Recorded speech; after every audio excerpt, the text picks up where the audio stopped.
Hello everyone, myself Satish Kalra. Welcome all of you in my channel Ultimate Science by Satish Kalra. And dear students, आप सभी जानते ही हैं कि Haryana board की 10वीं कक्षा की परीक्षाएं शुरू होने वाली हैं और इन परीक्षाओं के लिए हरियाणा बोर्ड ने ब्लूप्रिंट भी जारी किया है। और आपने देखा होगा कि साइंस का पेपर जो हमारा 7 नंबर का पेपर है उसमें से 30 मार्क्स का ऑब्जेक्टिव होगा और 30 मार्क्स का सब्जेक्टिव क्वेश्चंस होंगे। अब इन 30 मार्क्स के ऑब्जेक्टिव क्वेश्चंस में क्या आ सकता है, तो बता रहा हूं मैं आपको कि इस 30 मार्क्स के ऑब्जेक्टिव क्वेश्चंस में आपके पास फिल इन द ब्लैंक्स आ सकते हैं, एमसीक्यू क्वेश्चन आएंगी और साथ साथ क्या है वन वर्ड आंसर वाले क्वेश्चंस आएंगे। अब 60 में से 30 मार्क्स, इसका मतलब ऑब्जेक्टिव पार्ट की इक्वल वेटेज है, 50% वेटेज है। सो इसी चीज को ध्यान में रखते हुए मैंने फिजिक्स, केमिस्ट्री और बायोलॉजी इनकी ऑब्जेक्टिव क्वेश्चंस की सीरीज बनाई है और इस सीरीज में मैंने जो पिछले बोर्ड एग्जाम्स में क्वेश्चंस आए हैं उन सभी को भी कवर किया है। आज मैं शुरू करने जा रहा हूं साइंस सब्जेक्ट की बायोलॉजी पार्ट की ऑब्जेक्टिव सीरीज और इस सीरीज में मैंने 6 पार्ट कवर किए हैं। सबसे पहले है पार्ट 6 जैव प्रक्रम, उसके बाद पार्ट 7 नियंत्रण और समन्वय, पार्ट 8 जीव जनन कैसे करते हैं, पार्ट 9 आनुवंशिकता और विकास, पार्ट 15 हमारा पर्यावरण और पार्ट 16 हमारे पास लास्ट में प्राकृतिक संसाधनों का प्रबंधन। So let's start the most important objective questions of part 6 जैव प्रक्रम। हमारा फर्स्ट क्वेश्चन है, पादप में जाइलम उत्तरदायी है। ये टेक्स्ट बुक का एक्सरसाइज क्वेश्चन है। हमारा पहला क्वेश्चन है, पादप में जाइलम उत्तरदायी है। ये टेक्स्ट बुक का एक्सरसाइज क्वेश्चन है। इसमें 4 ऑप्शन दिख रहे हैं आपको। फर्स्ट ऑप्शन है जल का वहन, दूसरा है भोजन का वहन, तीसरा है अमीनो अम्ल का वहन, चौथा है ऑक्सीजन का वहन। आप जब वहन वर्ड देख रहे हैं तो वहन से वहन बोले या संवहन, तो ये एक ही चीज है। संवहन या वहन का मतलब क्या है? पदार्थों को एक स्थान से दूसरे स्थान तक लेके जाना। तो जो पौधे हैं, पौधों में 2 तरह के संवहन ऊतक होते हैं। इसे हम 9th क्लास में ही पढ़ चुके हैं। पौधों में सबसे पहला है हमारे पास जाइलम, दूसरा क्या है? फ्लोएम। जैसे हमारे शरीर के अंदर रुधिर संवहन ऊतक के रूप में काम करता है, ऐसे ही जाइलम और फ्लोएम है पौधों में। ये इन्हें हम पादप संवहन ऊतक बोलते हैं। अब इनमें से जाइलम का क्या कार्य है, फ्लोएम का क्या कार्य है? हमें जानते हैं प्रकाश संश्लेषण अभिक्रिया के बारे में। प्रकाश संश्लेषण अभिक्रिया है क्या? हमारे पास हरे पौधे मिट्टी से जल और खनिज लवण लेते हैं, वायु से कार्बन डाइऑक्साइड लेते हैं और सूर्य के प्रकाश और क्लोरोफिल की उपस्थिति में अपना स्वयं बनाते हैं, अपना भोजन स्वयं बनाते हैं। उस क्रिया को क्या बोलते हैं? प्रकाश संश्लेषण। तो ये दोनों ऊतक उसी से रिलेटेड है, प्रकाश संश्लेषण अभिक्रिया से, या ये कहेंगे पौधों के अन्य कार्यों से रिलेटेड। तो इनमें से जाइलम क्या करेगा? मैंने आपको बताया हरे पौधे मिट्टी से जल और खनिज लवण लेते हैं, तो उस जल और खनिज लवण को जड़ों से लेकर और पौधे के सही भागों तक पहुंचाने का कार्य कौन करता है? हमारे पास जाइलम। तो जाइलम ऊतक क्या करेगा? जल और खनिज लवणों का वहन करेगा, ठीक है। और फ्लोएम क्या करेगा? मैं साथ साथ यही बता दूं, जब प्रकाश संश्लेषण के बाद हरे पौधे अपना भोजन बना देते हैं तो उस भोजन को शरीर के, पौधे के शरीर के सही भागों तक पहुंचाना होता है। तो उसके लिए कौन सा ऊतक उत्तरदायी है? वह है फ्लोएम। इसका मतलब जल व खनिज लवणों का वहन ये कौन करेगा? हमारे पास जाइलम। और भोजन का वहन कौन करेगा? हमारे पास फ्लोएम। तो ध्यान रखिएगा। अब हमारे पास क्वेश्चन में है पादप में जाइलम उत्तरदायी है, तो जाइलम किसके लिए है? भोजन का वहन तो है नहीं, अमीनो अम्ल का भी नहीं है, ऑक्सीजन का भी नहीं है, तो जल का वहन। This is the right answer. Next question है, मानव शरीर की सबसे बड़ी पाचक ग्रंथि इनमें से कौन सी है? The most expected important question. पहला है अग्न्याशय, दूसरा लार ग्रंथि, तीसरा है यकृत, चौथा है जठर ग्रंथि। ये क्वेश्चन 2 चैप्टर में कॉमन है हमारे पास। जो हम चैप्टर पढ़ेंगे ग्लैंड्स का चैप्टर आएगा, ग्रंथि वाला जो है नियंत्रण समन्वय चैप्टर है, उसमें भी पाया जा रहा है। और ये हमारे पास पाचन तंत्र है, उसमें भी पाया जा रहा है, इसलिए मैं यहां पर भी इस क्वेश्चन को करवा रहा हूं। पहला है अग्न्याशय, दूसरा है लार ग्रंथि, तीसरा है यकृत और चौथा क्या है? जठर ग्रंथि। तो इनमें से यकृत जो है सबसे बड़ी ग्रंथि है। और इससे एक रस निकलता है, यकृत रस, और जिसके अंदर बहुत से एंजाइम होते हैं जो हमारे भोजन के पाचन में सहायक होते हैं। और ये सभी हमारे पास पाचन तंत्र में, जब हमने मनुष्यों में पाचन टॉपिक पढ़ा है चैप्टर 6 में, अपने इस चैप्टर में, तो वहां पाचन तंत्र के बारे में पढ़ा है, तो वहां भी हमने इन सब के बारे में पढ़ा है। तो यकृत क्या है, सबसे बड़ी ग्रंथि है, इसे लीवर भी बोलते हैं। और इससे जो जूस निकलता है उसे हम बोलते हैं बाइल जूस।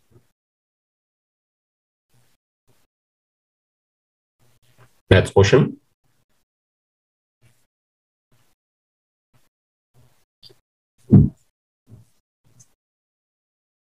थर्ड क्वेश्चन, मनुष्य में वृक्क एक तंत्र का भाग है जो संबंधित है। अब वृक्क इनमें से कौन से तंत्र का भाग है, आपको ये देखना है। टेक्स्ट बुक का एक्सरसाइज क्वेश्चन है। पहला है पोषण, पोषण जिसे पाचन भी बोल देते हैं, पाचन तंत्र में देखेंगे, पाचन तंत्र में तो नहीं है। दूसरा है श्वसन, तीसरा है उत्सर्जन, चौथा है परिवहन तंत्र जिसे हम बोलते हैं परिसंचरण। इनमें से वृक्क किस तंत्र का भाग है? तो यदि हम वृक्क की बात करें, वृक्क होता क्या है हमारे पास? किडनी। और यह कौन से तंत्र का भाग है? उत्सर्जन तंत्र। नेक्स्ट क्वेश्चन है, मानव के हृदय में कुल कितने कोष्ठ होते हैं? The most expected important questions. तो मानव के हृदय में आपसे पूछा गया है 3 कोष्ठ हैं, 2 है, 4 है या 1 है? तो याद रखिएगा, मानव के हृदय में क्या है? कुल 4 कोष्ठ होते हैं। मानव या बड़े जीव जंतु जिन्हें हम मैमल्स बोलते हैं, इन सब में क्या है? हमारे पास 4 कोष्ठ होते हैं। और 4 कोष्ठ कौन से हैं? आपने पढ़े भी हैं, बायां आलिंद, बायां निलय, दायां आलिंद और दायां निलय। क्लियर? नेक्स्ट क्वेश्चन,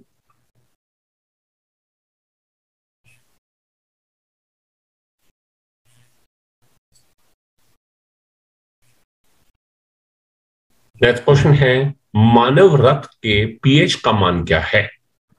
अब जो मनुष्य में रुधिर है उसके पीएच का मान क्या है? पहला दिया है 6.8, दूसरा है 7, तीसरा है 7.4 और चौथा दिया है 0। 0 तो हो ही नहीं सकता, क्योंकि पीएच का मान ही क्या होता है? 1 से लेकर 14। अब इनमें से कौन सा है? तो देखिएगा, याद रखिएगा कि मानव रक्त जो है उसके पीएच का मान कितना है? वो 7.4 है। नेक्स्ट क्वेश्चन, ऐसा ये क्वेश्चन हमारे पास अमल, क्षारक और लवण में भी आता है, और मानव रक्त परिसंचरण तंत्र का भाग है, इसलिए मैंने साथ में इसको यहां पे कवर किया है। नेक्स्ट क्वेश्चन है, ग्लूकोज के एक अणु के अनाक्षी श्वसन द्वारा कितने एटीपी उत्पादित होते हैं? The most expected important question. अब एक होता है अनाक्षी श्वसन, एक होता है आक्षी श्वसन। अनाक्षी का मतलब क्या है? ऑक्सीजन की अनुपस्थिति। और आक्षी का मतलब क्या है? ऑक्सीजन की उपस्थिति। तो अनाक्षी श्वसन मीन जहां पर ऑक्सीजन की अनुपस्थिति है। तो ऐसे केस में जब ग्लूकोज का एक अणु विखंडित होगा तो वो कितने एटीपी उत्पादित करेगा? तो आपके पास ऑप्शन है 2, 4, 36 और 38। तो याद रखिएगा, इसका आंसर क्या है? अनाक्षी श्वसन में कितना है? 2 एटीपी के अणु। एटीपी जिसे हम फुल फॉर्म भी पता होना चाहिए, एटीपी क्या होता है? Adenosine triphosphate. एडिनोसिन या एडिनोसिन भी बोल देते हैं, ट्राइफॉस्फेट। नेक्स्ट क्वेश्चन,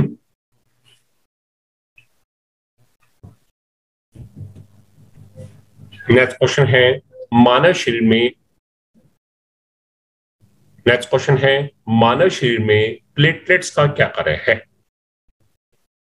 पहला है ऑक्सीजन और कार्बन डाइऑक्साइड का संवहन, दूसरा है शरीर की रक्षा, तीसरा है रक्त का थक्का जमाना, चौथा है उपरोक्त सभी। तो याद रखिएगा, जो हमारे पास प्लेटलेट्स हैं ये किसमें पाई जाती हैं? हमारे पास हमारे रुधिर के अंदर, आरबीसी, डब्ल्यूबीसी प्लेटलेट्स। और इन प्लेटलेट्स का काम क्या है? रक्त का थक्का जमाना। इससे क्या होगा, जब भी हमें कहीं चोट लगती है तो चोट लगने के बाद खून हमारा बहता रहता है। तो यदि ये लगातार बहता रहे तो हमारे शरीर में क्या होगा? रुधिर की कमी हो जाती है, और रुधिर की कमी होने से कई बार मृत्यु भी हो सकती है। तो ये प्लेटलेट्स सबसे ज्यादा उपयोगी है, क्योंकि वो उसी समय हमारे रुधिर का थक्का जमा देती हैं, और जिसकी वजह से रुधिर रुक जाता है, और उसके बाद रुधिर जो है बंद होगा तो हमारी जान बच सकती है। ध्यान से समझिएगा, प्लेटलेट सबसे ज्यादा इंपॉर्टेंट है। नेक्स्ट क्वेश्चन, क्वेश्चन नंबर 8, भोजन का पाचन निम्नलिखित में से किसमें पूर्ण होता है? अब आपको ये देखना है भोजन का पाचन अमाशय में, यकृत में, मुख गुहा में या शुद्रांत्र में। तो देखिएगा हमारे पास भोजन का पाचन जो है सबसे लास्ट में कंप्लीट कहाँ होगा? शुद्रांत्र में, जिसे हम क्या बोलते हैं? छोटी आंत, और इसको इंग्लिश में बोलते हैं स्मॉल इंटेस्टाइन। नेक्स्ट क्वेश्चन,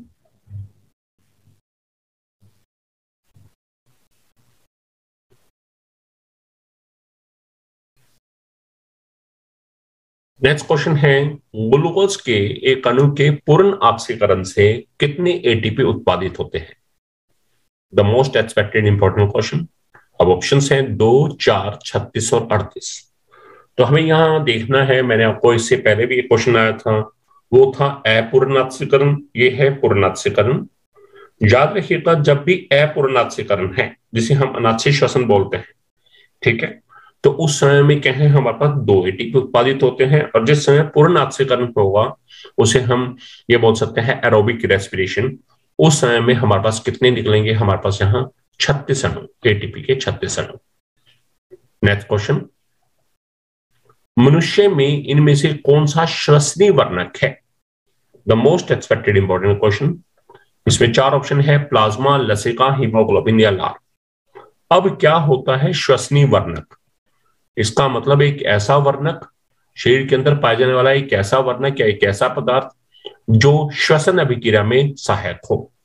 और श्वसन का मतलब क्या है? हमारे पास ऑक्सीजन को शरीर के अंदर प्रवेश कराना और उस ऑक्सीजन का प्रयोग भोजन के विखंडन में करना और इससे ऊर्जा प्राप्त करना, इसे हम क्या बोलते हैं? श्वसन। और इस प्रक्रिया में कार्बन डाइऑक्साइड बाहर निकलती है। तो ऑक्सीजन यदि हमारे शरीर के अंदर प्रवेश करेगी, फेफड़ों में जाएगी, तो उसके बाद उसे शरीर के सभी भागों तक पहुंचाना है। तो ऐसा कौन सा पदार्थ है, ऐसा कौन सा वर्णक है जो शरीर के सभी भागों के पास ऑक्सीजन पहुंचाएगा? यदि हम यहां देखिए पहली बात, तो शरीर के अंदर सभी भागों तक पहुंचाने का काम कौन करेगा? परिसंचन तंत्र।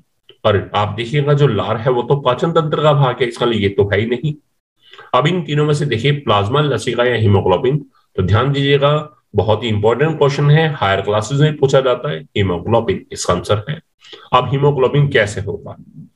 हम जानते हैं हमारे रुधिर के अंदर 3 तरह की कोशिकाएं हैं, लाल रुधिर कोशिकाएं, श्वेत रुधिर कोशिकाएं और बिंबाणु, जिसे प्लेटलेट्स बोलते हैं। तो उन लाल रुधिर कोशिकाएं जिन्हें हम आरबीसी बोलते हैं, आरबीसी में हीमोग्लोबिन पाया जाता है। और ये हीमोग्लोबिन क्या करेगा? ऑक्सीजन के साथ मिल जाएगा, ये एचबी हीमोग्लोबिन है, और ये मिलकर एक यौगिक बनाता है oxy haemoglobin.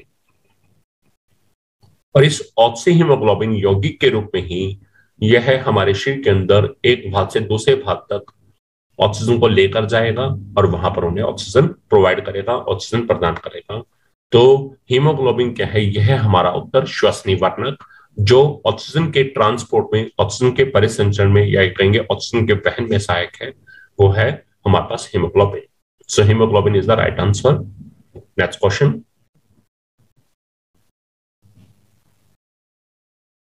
Question number 11, pyruvate के विखंडन से यह कार्बन डाइऑक्साइड, जल तथा ऊर्जा देता है, यह क्रिया किस में होती है? ये टेक्स्ट बुक का एक्सरसाइज क्वेश्चन है।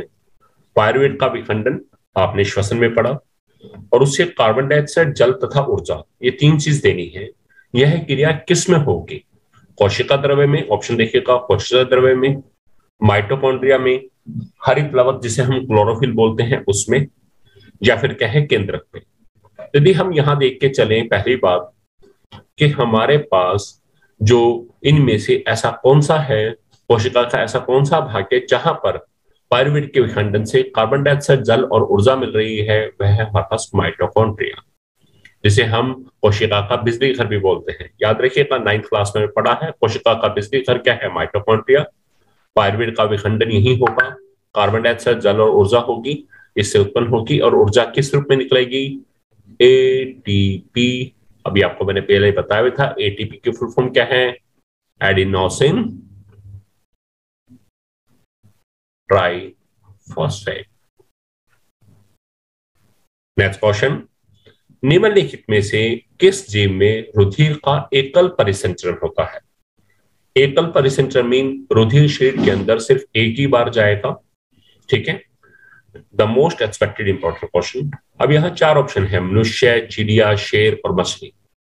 अब इनमें देखिए, मनुष्य है, चिड़िया है, शेर है, ये सभी के हैं बड़े जीव हैं, और जो मछली है वह छोटा जीव है। तो याद रखना, मछली जो है इनके अंदर क्या होगा, रुधिर का एकल परिसंचरण होता है। एकल परिसंचरण जिसे हम इंग्लिश में बोलते हैं single circulation.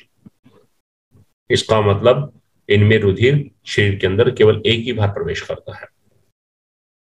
Next question,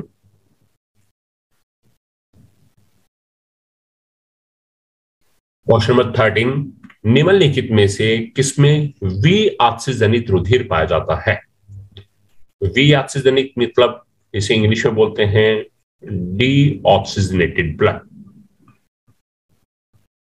we oxygen mean ऐसा खून, ऐसा रक्त, ऐसा रुधिर जिसमें से ऑक्सीजन को बाहर निकाल दिया गया है, उसे क्या बोलते हैं, वी ऑक्सीजनित रुधिर। इनमें से ऐसा कौन सा है? अब आपके पास यहाँ 4 ऑप्शन है, बायां अलिंद, बायां निलय, दोनों में, या फुफ्फुस धमनी। अब एक आता है बायां अलिंद, बायां निलय। हम जानते हैं मानव हृदय में कुल 4 कोष्ठ हैं, उनमें से 2 अलिंद है, 2 निलय है। एक बायां अलिंद, बायां निलय, दायां अलिंद, दायां निलय। और मानव शरीर में जो हमारे हृदय के अंदर एक विशेष तरह की पार्टीशन है जो रुधिर को सेपरेट रखती है, रुधिर को अलग रखती है। एक तरफ ऑक्सीजनित रुधिर होता है, दूसरी तरफ वी ऑक्सीजनित। जो बायां भाग है यानी कि बायां अलिंद और बायां निलय, वहां क्या होगा, ऑक्सीजनित रुधिर, यानी कि ऐसा रुधिर जिसमें ऑक्सीजन प्रचुर मात्रा में पाई जा रही है। और दूसरी तरफ क्या होगा, दाएं वाली साइड में क्या होगा, हमारे पास वी ऑक्सीजनेट रुधिर, यानी कि जिसमें ऑक्सीजन नहीं है। तो आप देखिएगा जो बायां अलिंद है, बायां अलिंद में क्या मिलेगा, ऑक्सीजनेट रुधिर। और हमारे क्वेश्चन में क्या पूछा गया, वी ऑक्सीजनेट। इसका ये तो हो ही नहीं सकता, ना ही बायां निलय ना दोनों। अब आती है फुफ्फुस धमनी। फुफ्फुस धमनी और फुफ्फुस शिरा ये 2 तरह के हैं। नॉर्मली यदि हम देख के चले धमनी की बात, तो धमनी में हमेशा क्या बनता है, ऑक्सीजनेटेड ब्लड, यानी कि ऑक्सीजनित रुधिर होता है। और जो शिरा होती है, शिरा में क्या होता है, वी ऑक्सीजनित रुधिर।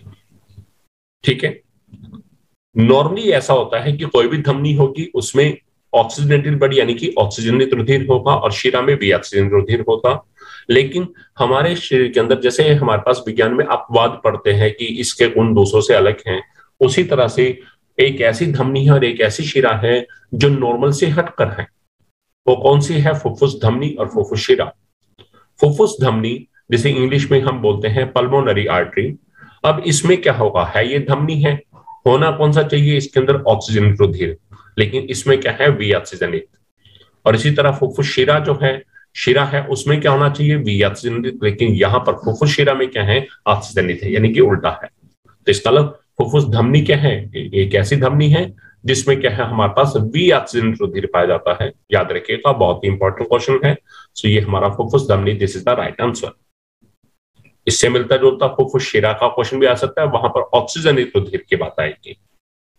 नेक्स्ट क्वेश्चन, आई थिंक ये समझ आ गया होगा बहुत अच्छे से। 13वां क्वेश्चन बहुत अच्छा क्वेश्चन है। क्वेश्चन नंबर 14, निम्नलिखित में से कौन सी पोषण विधि अमरबेल में पाई जाती है? The most expected important question. इसमें आप देखिएगा 4 ऑप्शन है, पहला है सबपोषी, दूसरा प्रकाश संश्लेषण, तीसरा है विषम पोषी, चौथा है इनमें से कोई नहीं। आपने प्रकाश संश्लेषण अभिक्रिया के बारे में पढ़ा है और मेरे पहले क्वेश्चन में आया भी है। क्या होता है, हरे पौधे हैं या नील हरित शैवाल हैं, वो क्या करते हैं, मिट्टी से जल लेंगे, खनिज लवण लेंगे, वायुमंडल से कार्बन डाइऑक्साइड लेते हैं और सूर्य के प्रकाश और कार्बन डाइऑक्साइड की उपस्थिति में अपना भोजन स्वयं बनाते हैं। उन्हें क्या उस अभिक्रिया को क्या बोलते हैं, प्रकाश संश्लेषण। इसका मतलब प्रकाश संश्लेषण में तो अपना भोजन स्वयं बनाना है। दूसरा है सबपोषी। सबपोषी पहले इनके मतलब पता होने चाहिए। सब मीन अपने आप से, सबपोषी मीन वे जीव जो अपना भोजन या अपना पोषण स्वयं करते हैं, अपना भोजन स्वयं बनाते हैं। तो सबपोषी क्या शो करेंगे, प्रकाश संश्लेषण। एक है विषम पोषी। विषम का मतलब होता है दूसरों पर निर्भर होना।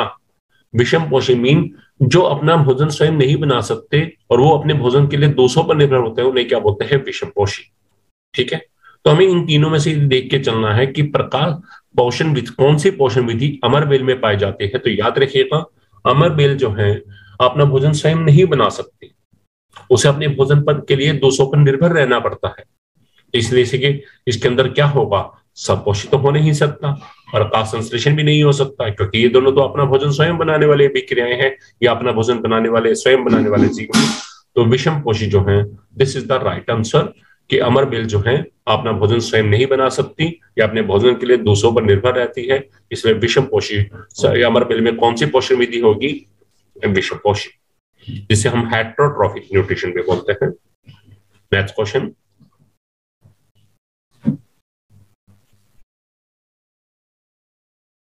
नेक्स्ट क्वेश्चन है क्वेश्चन नंबर 15, सपोषी पोषण के लिए आवश्यक है। टेक्स्ट बुक एक्सरसाइज क्वेश्चन है। कार्बन डाइऑक्साइड तथा जल, क्लोरोफिल, सूर्य का प्रकाश, उपरोक्त सभी। अभी इससे पिछले क्वेश्चन में मैंने आपको बताया था प्रकाश संश्लेषण के बारे में, जिसे हम क्या बोलते हैं, फोटोसिंथेसिस।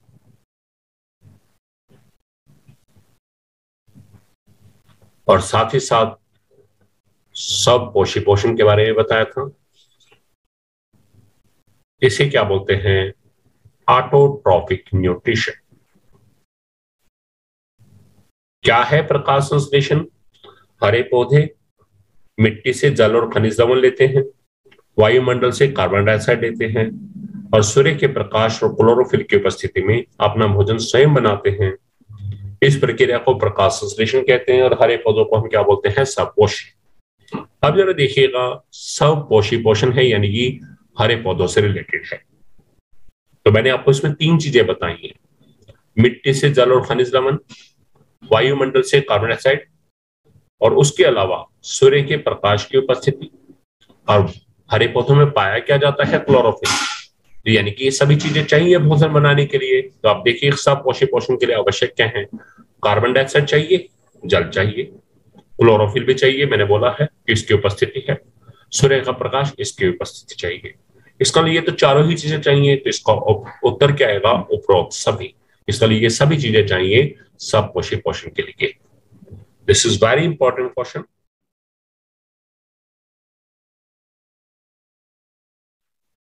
हमारा फर्स्ट क्वेश्चन है, निम्नलिखित में से कौन सा हार्मोन वृद्धि का संदमन करता है? संदमन मतलब होता है वृद्धि को कम करना। अब हमें बात आ रही है कि इनमें से कौन सा ऐसा हार्मोन है जो वृद्धि का संदमन करता है। तो सबसे पहले यदि हम देखें, पहला हार्मोन कौन सा दिया है, ऑक्सिन। ध्यान दीजिएगा, ऑक्सिन जो है यह कोशिका की लंबाई में वृद्धि करता है, इसका मतलब ये नहीं है। दूसरा है साइटोकाइनिन। साइटोकाइनिन क्या है, कोशिका विभाजन को तीव्र करता है, इसका मतलब ये भी नहीं है। तीसरा है जिब्रेलिन। जिब्रेलिन क्या है, यह तने की वृद्धि में सहायक है, इसका मतलब ये भी नहीं है, क्योंकि ये तीनों तो वृद्धि को बढ़ावा दे रहे हैं, यानी कि वृद्धि को बढ़ा रहे हैं। इसका डी ऑप्शन जो है इनमें से कोई नहीं, ये क्या है, राइट आंसर है। ये क्वेश्चन HBSC 2017 में सेट सी में पूछा गया है। नेक्स्ट क्वेश्चन, निम्नलिखित में से कौन सी अंतःस्रावी ग्रंथि नहीं है? आप पहले दिया है थाइमस, दूसरी है परावट्टू, तीसरी है अधिवृक्क, चौथा है इनमें से कोई नहीं। अब जो पहली बात आती है अंतःस्रावी ग्रंथि, क्या होता है अंतःस्रावी ग्रंथि? इसे इंग्लिश में हम बोलते हैं एंडोक्राइन ग्लैंड्स। क्या होती है एंडोक्राइन ग्लैंड या अंतःस्रावी ग्रंथि? नाम से पता चल रहा है, अंत मीन अंदर। तो ऐसी ग्रंथि जो हार्मोन का स्राव रक्त के अंदर करती है, यानी कि खून में ही हार्मोन का स्राव करते हैं, उन्हें क्या बोलते हैं, अंतःस्रावी ग्रंथि। अब हमें इनमें से ऐसा ढूंढना है कि कौन सी अंतःस्रावी ग्रंथि नहीं है। अब थाइमस है, वह भी अंतःस्रावी ग्रंथि है, परावटु है, वह भी है, अधिवृक्क है, वह भी। तो इनमें से कोई नहीं, यानी कि डी ऑप्शन जो है this is the correct answer. ये क्वेश्चन HBSC में 2017 में सेट डी में पूछा गया है। नेक्स्ट क्वेश्चन है क्वेश्चन नंबर 3, भूख से संबंधित केंद्र किसमें स्थित है? ए ऑप्शन है अग्र मस्तिष्क, बी है मध्य मस्तिष्क, सी है पश्चिम मस्तिष्क, डी है ये सभी। ये क्वेश्चन HBSC में 2017 में सेट डी में पूछा गया है। तो याद रखिएगा, जो भूख से संबंधित केंद्र है वो अग्र मस्तिष्क में स्थित है, जिसे हम क्या बोलते हैं, फोरब्रेन।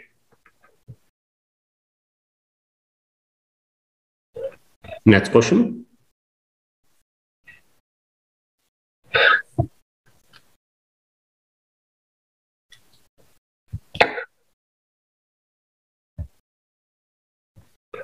नेक्स्ट क्वेश्चन है क्वेश्चन नंबर 4। अब्सिसिक अमल के क्या कार्य हैं? आपको पूछा गया है अब्सिसिक अमल, इसके क्या कार्य हैं? तो ध्यान दीजिएगा, अब्सिसिक अमल के कार्य, यह एक पादप हार्मोन है, पहला पॉइंट। यह पादप में वृद्धि का संदमन करता है। संदमन मीन वृद्धि को कम करना। तो जो पौधों में वृद्धि को कम करने वाला हार्मोन कौन सा है? अब्सिसिक अमल। आपके पास इस वीडियो में जो हमारा पहला क्वेश्चन था वो यही था कि वृद्धि का संदमन करने वाला हार्मोन कौन सा है, तो ये याद रखिएगा कि अब्सिसिक अमल। दूसरी बात, इसका दूसरा कार्य क्या है? पत्तियों का मुरझाना। जो पेड़ पौधे की पत्तियां मुरझाती हैं वह भी किस वजह से है? अब्सिसिक अमल की वजह से। और तीसरी बात, इसे तनाव हार्मोन भी कहा जाता है। तो पौधों में जो तनाव हार्मोन है वो, यदि पूछा जाए कि तनाव हार्मोन कौन सा है पौधों में, तो वो कौन सा है? अब्सिसिक अमल। ध्यान दीजिएगा, ये अब्सिसिक अमल के कार्य हैं। ये क्वेश्चन आपके पास पूछा गया है हमारे पास HBSC में, हमारे पास 2018 में सेट ए में पूछा गया है। नेक्स्ट क्वेश्चन,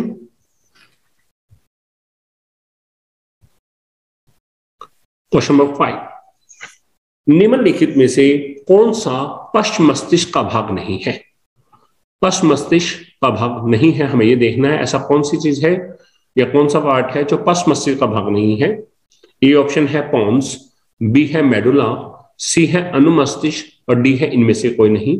तो याद रखिएगा, पोन्स, मेडुला और अनुमस्तिष्क ये तीनों ही क्या है? पश्च मस्तिष्क के भाग है। और आपको पूछा क्या गया कि कौन सा ऐसा है जो इसका भाग नहीं है, तो आंसर क्या आएगा? डी, इनमें से कोई नहीं।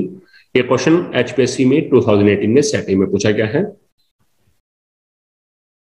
नेक्स्ट क्वेश्चन है क्वेश्चन नंबर 6।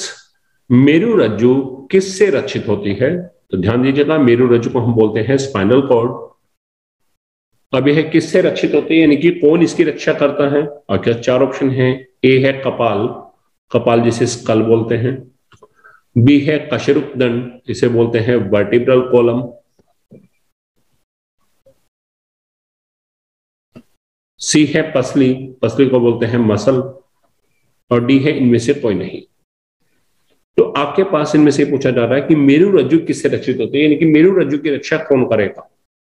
तो ध्यान दीजिएगा, मेरु रज्जु जो है एक नलिका आकार की संरचना होती है और यह हमारी रीढ़ की हड्डी के अंदर पाई जाती है और यह प्रतिवर्ती क्रियाओं को नियंत्रित करती है। तो ये कहां पाई जाएगी?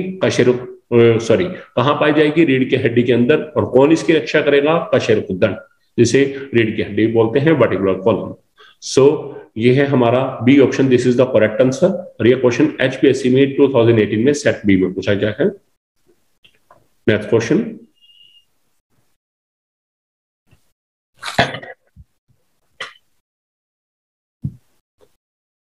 क्वेश्चन नंबर 7 है, साइटोकाइनिन के क्या कार्य हैं?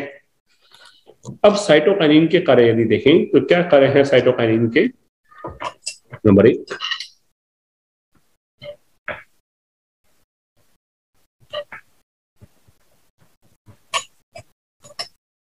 यह कोशिका विभाजन को तीव्र करता है। इसका मतलब कोशिका विभाजन की जो स्पीड है उसको बढ़ाता है। दूसरा है हमारे पास, यह है फलों व बीजों में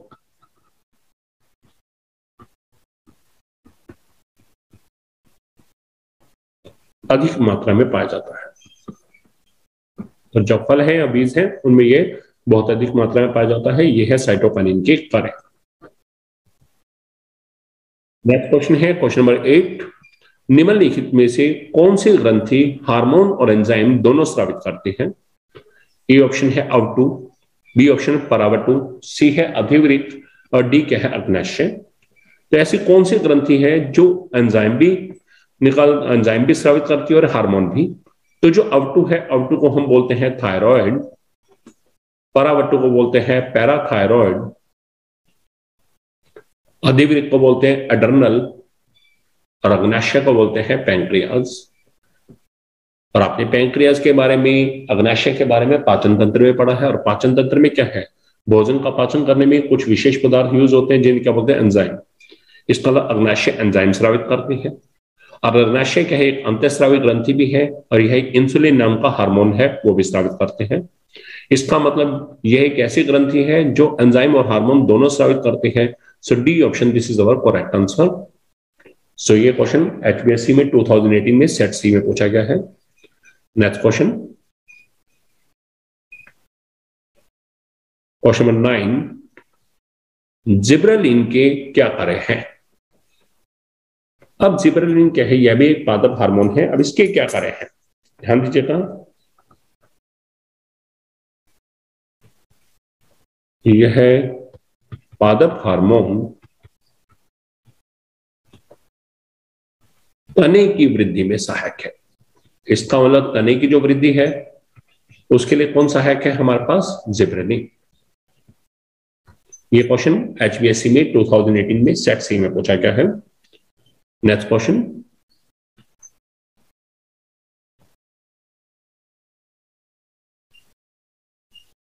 क्वेश्चन नंबर 10, निम्नलिखित में से कौन सी ग्रंथि वृद्धि हार्मोन स्रावित करती है। अब आपके पास यहां है जो जंतुओं के शरीर में पाई जाने वाली ग्रंथियां हैं। पहली है अग्नाशय, दूसरी है अधिवृक्क, तीसरी है परावटु, तीसरी है पीयूष, चौथी है परावटु। ये क्वेश्चन एचबीएससी में 2018 में सेट डी में पूछा गया है। तो इनमें से ऐसी कौन सी ग्रंथि है जो वृद्धि हार्मोन स्रावित करती है, तो याद रखिएगा वो कौन सी ग्रंथि है, पीयूष ग्रंथि। और इसे हम इंग्लिश में बोलते हैं पिट्यूटरी ग्लैंड।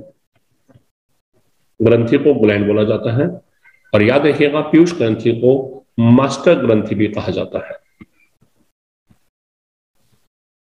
बहुत अच्छा क्वेश्चन है, पीयूष ग्रंथि को मास्टर ग्रंथि कहा जाता है। और जितने भी वृद्धि हार्मोन है वो पीयूष ग्रंथि स्रावित करती है। यह क्वेश्चन एचपीएससी में 2018 में सेट डी में पूछा गया है। नेक्स्ट क्वेश्चन,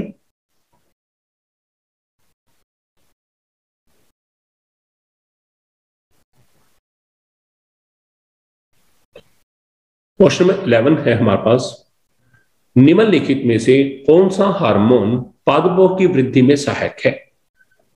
यानी कि पादप के अंदर जो वृद्धि है वो किस हार्मोन की वजह से है। पहला है ऑक्सिन, दूसरा है जिब्रेलिन, तीसरा है साइटोकाइनिन, चौथा है ये सभी। तो याद रखिएगा पौधों में जो वृद्धि हार्मोन है वो हमारा कौन सा है, ऑक्सिन है। ठीक है, ए ऑप्शन। डी था ये सभी, तो इसमें ए ऑप्शन जो है this is the correct answer. ये क्वेश्चन एचबीएससी में 2018 सेट डी में पूछा गया है। क्वेश्चन नंबर 12 है, पराग नलिका का बीजांड की ओर वृद्धि करना उदाहरण है। ए ऑप्शन है गुरुत्वानुवर्तन, बी है रसायनानुवर्तन, सी है प्रकाशानुवर्तन, डी है जलानुवर्तन। ये क्वेश्चन एचबीएससी में 2019 में सेट ए में पूछा गया है। तो ये याद रखिएगा किसका उदाहरण है, रसायनानुवर्तन। नेक्स्ट क्वेश्चन,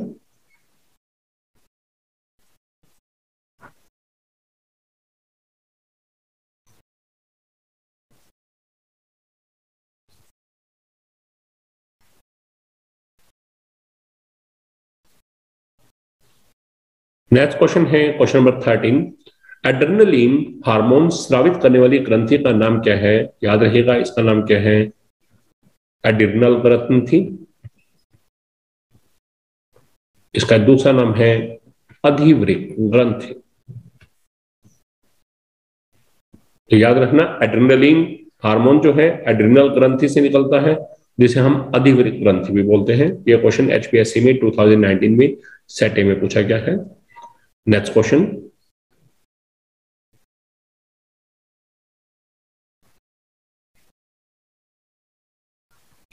नेक्स्ट क्वेश्चन है, निम्नलिखित में से किसके कारण पेड़ों की पत्तियां मुरझा जाती हैं। पहला ए ऑप्शन साइटोकाइनिन, बी है ऑक्सिन, सी है जिब्रेलिन, डी है अब्सिसिक कमल। आप जानते हैं अब्सिसिक कमल एक ऐसा हार्मोन है जो वृद्धि संदमन करने वाला हार्मोन है। और पेड़ पौधों की पत्तियों का मुरझा जाना वो भी इसकी वजह से ही होता है। तो डी ऑप्शन अब्सिसिक कमल ये राइट आंसर है। यह क्वेश्चन एचपीएससी में 2019 में सेट बी में पूछा गया है।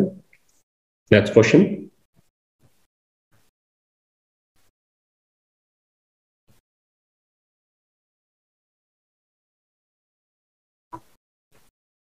नेक्स्ट क्वेश्चन है, आयोडीन किस हार्मोन के संश्लेषण के लिए आवश्यक है? तो याद रखिएगा, आयोडीन जो है थायरोक्सिन,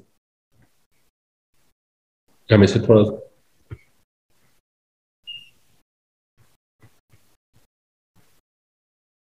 आयोडीन थायरोक्सिन हार्मोन के संश्लेषण के लिए आवश्यक है।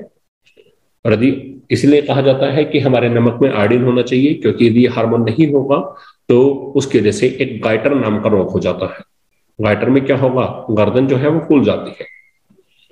तो इसलिए हमारे भोजन में आयोडीन होना चाहिए, क्योंकि आयोडीन जो है थायरोक्सिन हार्मोन के संश्लेषण की आवश्यक है, और थायरोक्सिन हार्मोन की कमी से गाइटर रोग होता है। यह क्वेश्चन HBSC में 2019 में सेट बी में पूछा गया है। नेक्स्ट क्वेश्चन,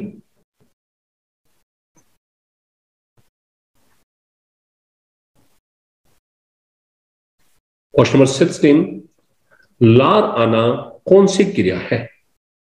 तो आपके पास चार ऑप्शन है, ए है ऐच्छिक, बी है अनैच्छिक, सी है प्रतिवर्ती, डी है प्रतिवर्ती एवं अनैच्छिक दोनों। तो याद रखिएगा, जो लार आना है वो प्रतिवर्ती और अनैच्छिक दोनों प्रकार की क्रियाओं में काउंट होता है।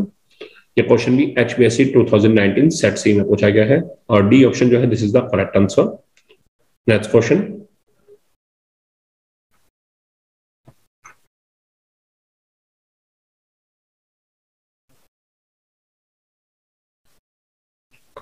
क्वेश्चन नंबर 17, मानव रुधिर में शर्करा के स्तर को बढ़ने से रोकने वाले हार्मोन का नाम क्या है? तो उस हार्मोन का नाम है इंसुलिन। और आपसे कई बार यह भी पूछा जाता है कि इंसुलिन हार्मोन किस ग्रंथि से स्रावित होता है? तो याद रखिएगा, उस ग्रंथि का नाम है अग्न्याशय, जिसे बोलते हैं पैंक्रियाज। तो अग्न्याशय जो पैंक्रियाज है वो इंसुलिन हार्मोन स्रावित करेगी, और इंसुलिन हार्मोन जो है मानव शरीर में शर्करा के स्तर को बढ़ने से रोकता है। यदि बाई चांस इंसुलिन हार्मोन की कमी हो जाए तो उस समय व्यक्ति जो है मधुमेह रोग का शिकार हो जाता है। यह क्वेश्चन HBSC 2019 सेट सी में पूछा गया है, और यह भी याद रखना, मधुमेह को भी हम क्या बोलते हैं? डायबिटीज। नेक्स्ट क्वेश्चन,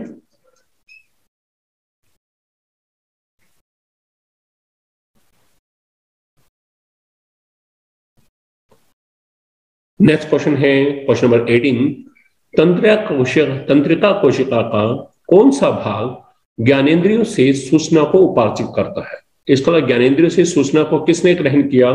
याद रखना, तंत्रिका कोशिका का भाग जो है जिसे क्या बोलते हैं? द्रुमिका, और द्रुमिका को इंग्लिश में बोलते हैं डेंड्राइट।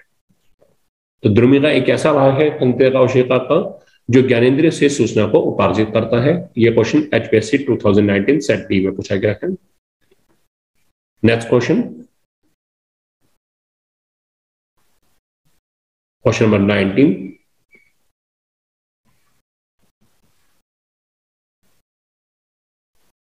क्वेश्चन नंबर 19 है, लड़कों के चेहरे पर बाल आना तथा आवाज में भारीपन यौवनारंभ के लक्षण है, इसके लिए कौन सा हार्मोन उत्तरदायी है? ध्यान दीजिएगा, लड़कों के चेहरे पर बाल आना बात की जा रही है, तो इसके लिए कौन सा हार्मोन है उत्तरदायी? तो ध्यान रखना, लड़कों में एक वृषण नाम की ग्रंथि होती है, और उससे एक हार्मोन निकलता है जिसे बोलते हैं टेस्टोस्टेरोन। तो टेस्टोस्टेरोन एक ऐसा हार्मोन है जो लड़कों के चेहरे पर बाल आने में और आवाज में भारीपन, यौवनारंभ के लक्षण है, इनके लिए उत्तरदायी है। तो याद रखिएगा, हार्मोन का नाम है टेस्टोस्टेरोन, और एक किस ग्रंथि से स्रावित होता है? वृषण से। यह क्वेश्चन HBSC में 2019 में सेट डी में पूछा गया है। ये थे इस चैप्टर के मोस्ट इंपॉर्टेंट ऑब्जेक्टिव क्वेश्चंस।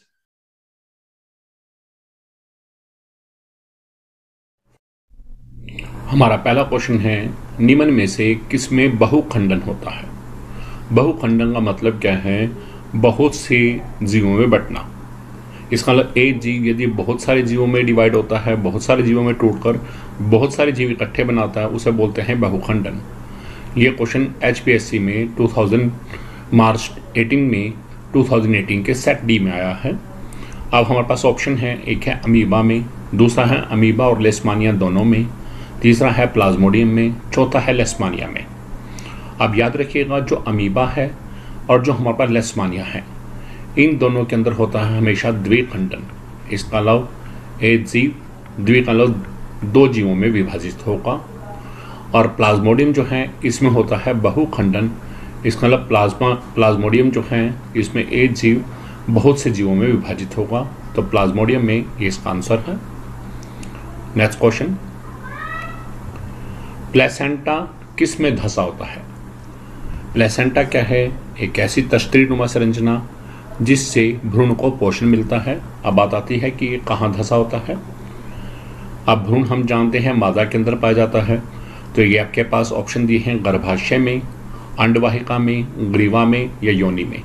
तो याद रखिएगा जो गर्भाशय है उसकी भित्ति के अंदर ये एक तश्तरीनुमा संरचना होती है जिसे बोलते हैं प्लेसेंटा। तो प्लेसेंटा किस में धंसा होता है? गर्भाशय में। Next question, question number 3,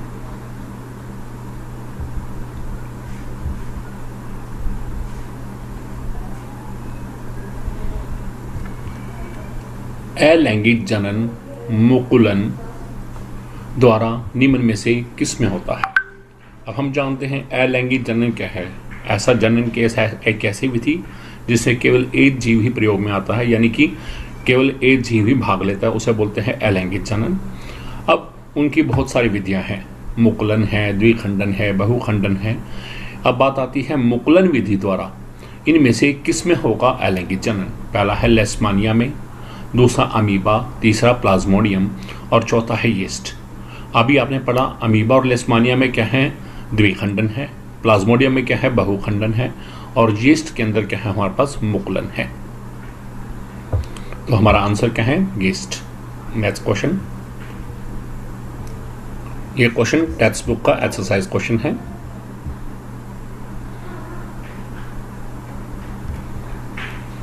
next question है हमारे पास, निम्न में से कौन सा भावी प्ररोह है? यह क्वेश्चन HBSC में 2017 की मार्च में आया है सेट सी में। इनमें से कोई नहीं, बीजपत्र, मूलांकुर, प्रांकुर। मूलांकुर बनाएगा जड़, बीजपत्र बनाएगा बीज और प्रांकुर क्या बनाएगा? भावी प्ररोह यानी कि तना बनाएगा। तो आंसर क्या है? प्रांकुर। नेक्स्ट क्वेश्चन है क्वेश्चन नंबर 5, गर्भधारण रोकने के लिए निम्नलिखित में से किस में कॉपर्टी को स्थापित किया जाता है? गर्भधारण करने की एक विधि है कॉपर्टी लगाना। तो अब बात आती है कॉपर्टी को कहाँ स्थापित किया जाता है। HBSC बोर्ड में ये क्वेश्चन मार्च 2018 के सेट ए में पूछा गया है। पहला ऑप्शन है योनि में, दूसरा है इनमें से कोई नहीं, तीसरा है ग्रीवा, चौथा है अंडवाहिका। गर्भधारण रोकने के लिए क्या है? शुक्राणुओं का अंडाणुओं से संगम होने से रोकना है। तो ये अंडवाहिका में ही ये कॉपर्टी लगाई जाती है ताकि अंडाणु बाहर न निकल पाए। आंसर क्या है? अंडवाहिका। नेक्स्ट क्वेश्चन,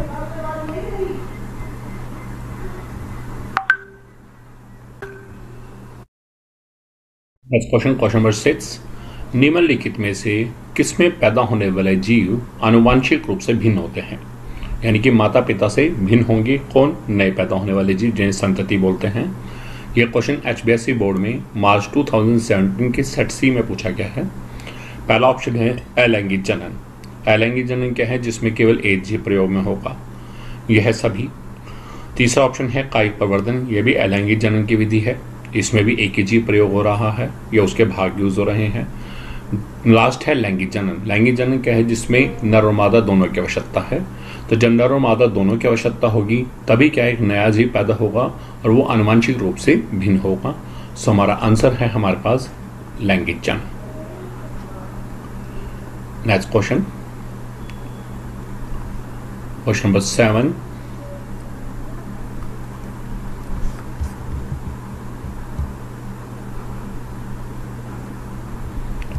क्वेश्चन नंबर 7 है, निम्नलिखित में से किस वाहक द्वारा परपरागन संपन्न होता है? अब बात आती है, एक होता है स्वपरागन, एक होता है परपरागन। स्व मीन आपने ही वर्ती कागर पर जाना। जब किसी फूल के परागकोश से परागकण उसी फूल के वर्ते कागर पर जाते हैं तो उसे बोलते हैं स्वपरागन। लेकिन यदि किसी दूसरे फूल के वर्ते कागर पर जाते हैं तो उसे क्या बोलते हैं? परपरागन। अब पूछा गया है कि परपरागन किस वाहक द्वारा संपन्न होता है। यह क्वेश्चन HBSC बोर्ड में मार्च 2018 में सेट सी में पूछा गया है। पहला ऑप्शन है वायु के द्वारा, दूसरा है ये सभी, तीसरा है जल, चौथा है प्राणी। अब पर परागण वायु द्वारा भी होता है, जल द्वारा भी होता है, प्राणी द्वारा भी होता है। इसका मतलब ये सभी, ये हमारा आंसर है। Next question, question number 8।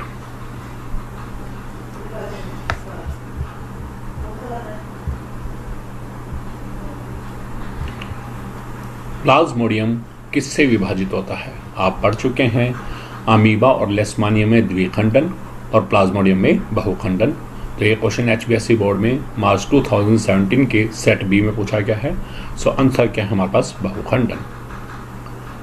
Next question है क्वेश्चन नंबर 9। ब्रायोफिल्म में कलिका कहाँ पर पैदा होती है? ये क्वेश्चन HBSC बोर्ड में मार्च 2017 के सेट ए में पूछा गया है। और ब्रायोफिल्म में जो हमारे पास जनन है, ये अलैंगिक जनन का एक उदाहरण है। अब बात आती है कि कहाँ पर होगा? पत्तों पर, ये सभी, तना या जड़। तो याद रखिएगा, ब्रायोफिल्म में पत्तों के ऊपर नई कलिकाएं पैदा होती हैं। सो पत्ते हमारा आंसर है। Next question, question number 10।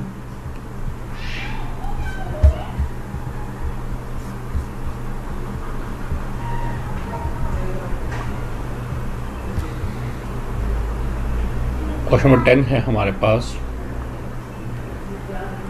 Placenta किसके स्थानांतरण में सहायता करता है? ये क्वेश्चन HBSC बोर्ड में मार्च 2017 में सेट बी में पूछा गया है। हम जानते हैं, अभी हमने पढ़ा भी है, प्लेसेंटा कहाँ पाया जाता है? मादा के गर्भाशय की भित्ति में धंसा होता है। किस काम आता है? भ्रूण के पोषण के लिए। तो ये बात आता है, यह किसके स्थानांतरण में सहायता करता है? ऑक्सीजन, यह सभी, ग्लूकोज, अपशिष्ट पदार्थ। तो ये ऑक्सीजन का स्थानांतरण भी करता है, ग्लूकोज का भी, और भ्रूण से अपशिष्ट पदार्थों का भी स्थानांतरण करता है। इसके लिए तीनों का स्थानांतरण करता है। तो हमारा आंसर क्या है? यह सभी।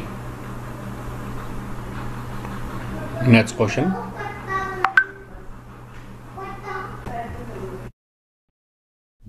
है क्वेश्चन नंबर 11। पराग कोश में होते हैं। ये क्वेश्चन टेक्स्ट बुक के एक्सरसाइज में है। ये गलत लिखा हुआ है, यहाँ भाई यह दल लिखा हुआ है। आप इसे सही कर सकते हैं, यहाँ ना है बाह्य दल। अब बात आती है परागकोश में क्या हो? परागकोश में होते हैं बाह्य दल, अंडाशय, अंडक, परागकण। अब अंडाशय है या अंडक है, ये क्या है? मादा जनन भाग है। इसका लिए ये तो है नहीं है, क्योंकि परागकोश जो है परागकण से जुड़े और वो नर भाग है। तो परागकोश में क्या पाए जाते हैं? परागकण। सो ये हमारा परागकण, this is the answer. Next question, question number 12।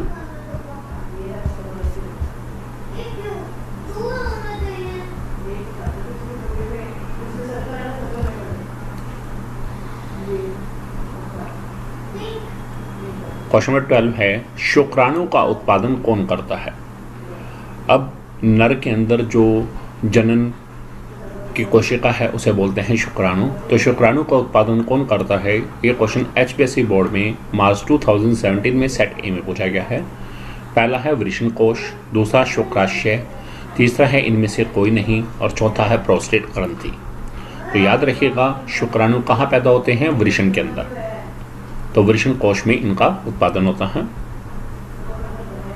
शुक्राशय क्या है? वह नलिका है जो शुक्राणुओं को लेकर जाती है। नेक्स्ट क्वेश्चन,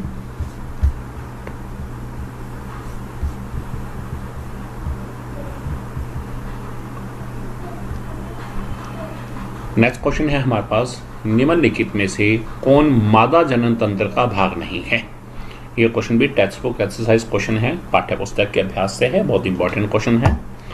अब पूछा क्या है, इनमें से कौन सा मादा जनन तंत्र का भाग नहीं है? पहला है अंडाशय, दूसरा है शुक्रवाहिका, तीसरा है डिंबवाहिनी, चौथा है गर्भाशय। अब हमने पढ़ा यहाँ पर शुक्रवाहिका। तो शुक्रवाहिका किससे जुड़ी हुई है? शुक्राणुओं से। और शुक्राणु कहाँ पर पाए जाते हैं? हम जानते हैं शुक्राणु क्या है? नर जनन कोशिका है जो नर जनन तंत्र में पाया जाता है। इसका ये हमारे पास शुक्रवाहिका, ये क्या है हमारे पास? ये मादा जनन तंत्र का भाग नहीं है। तो ये हमारा शुक्रवाहिका आंसर आ गया है। सो ये थे हमारे इस चैप्टर के वेरी इंपॉर्टेंट MCQ क्वेश्चन।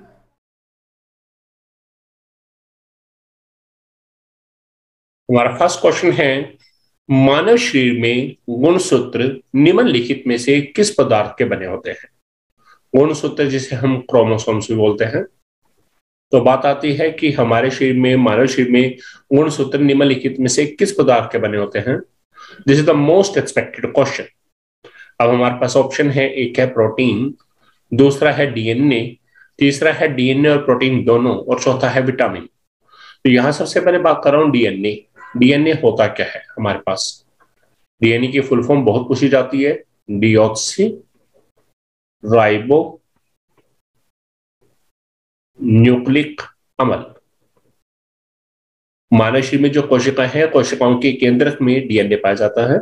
अब बात आती है कि गुणसूत्र निम्नलिखित में से किस से बने हैं? क्या ये प्रोटीन से बने हैं, डीएनए से बने हैं, या दोनों से बने हैं, या विटामिन से?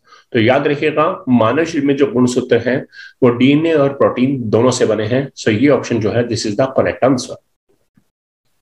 नेक्स्ट क्वेश्चन,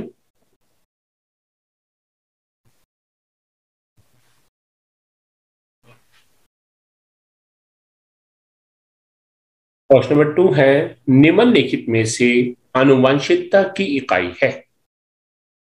क्या क्या है हमारे पास ऑप्शन? एक है जीन, दूसरा है प्रोटीन, तीसरा है डीएनए, चौथा है आरएनए। आपको इसमें से ये देखना है। एक तो पहले डीएनए मैंने बता दिया है, आरएनए। आरएनए की फुल फॉर्म भी आपको पता होनी चाहिए, इसे बोलते हैं राइबो न्यूक्लिक अम्ल। डीएनए को बोलते हैं डीऑक्सी राइबो न्यूक्लिक अम्ल, और आरएनए को बोलते हैं राइबो न्यूक्लिक अम्ल। अब आपसे पूछा गया है कि निम्नलिखित में से आनुवंशिकता की इकाई कौन सी है? तो ये याद रखिएगा, आनुवंशिकता की इकाई कौन सी है? जीन। नेक्स्ट क्वेश्चन, जब विषम युगी लंबे पौधे में सब परागण करवाया जाता है, तब संतति का जीन प्रारूप अनुपात क्या होगा? तो ध्यान दीजिएगा, जो विषम युग्मी लंबा पौधा, तो इसको हम किससे शो करते हैं? ये चीज टीटी। जब हम बात करते हैं इन दोनों में सब परागण करवाया, कि एक विषम युग्मी लंबा पौधा है, दूसरा ये विषम युग्मी लंबा पौधा है, जब इनमें आपस में सब परागण कराते हैं तो उस समय में क्या होगा? आपसे पूछा है कि तब जो संतति संतान बनेगी F2 में, तो उसका जीन प्रारूप क्या होगा? सॉरी, जीन प्रारूप अनुपात क्या होगा? जरा देखिएगा। सबसे पहले ये युग्मक में टूटेगा, टीटी। अब इसमें ये हमारे पास निषेचन हो रहा है। पहले दो बड़े टी, फिर एक बड़ा टी छोटा टी, बड़ा टी छोटा टी, दो छोटे टी। तो आप यहां देखेंगे कि हमारे पास ये है लंबा पौधा, ये भी क्या है? लंबा पौधा, ये भी क्या है? लंबा पौधा, और ये क्या है? बोना पौधा। तो यदि लक्षण का अनुपात देखें तो 3 लंबे पौधे हैं और एक बोना पौधा। तो लक्षण के हिसाब से तो देखें, इसका अनुपात क्या है? 3:1 है। लेकिन यदि हम जीन प्रारूप अनुपात देखें तो जीन के हिसाब से, तो पहले ये देखेंगे ऐसे जीव या ऐसे संतति जिसमें टीटी है वो कितने हैं? 1। ऐसे लंबे ऐसे पौधे जिनमें टीटी जीन प्रारूप है वो कितने हैं? टोटल 2। और ऐसे जिसमें 1 है, टीटी दोनों छोटे टी हैं, वो क्या है? 1। इसका 1:2:1। ये क्या आएगा? F2 संतति में जीन प्रारूप अनुपात। तो ये देखिएगा, जीन प्रारूप अनुपात क्या है? 2 बड़े टी जो हैं, यानी कि शुद्ध लंबे पौधे, 1 आया है। टी यानी कि बड़ा टी छोटा टी, ऐसे कितने आए हैं? 2। इन्हें बोलते हैं संकर लंबे पौधे। और 2 छोटे टी हैं, उन्हें क्या बोलते हैं? बोने पौधे। वो कितना है? 1। तो अनुपात क्या आया है? 1:2:1। तो ये हमारा option, this is the correct answer. Next question, ये ध्यान दीजिएगा, ये हमारी F2 संतति है। नेक्स्ट क्वेश्चन,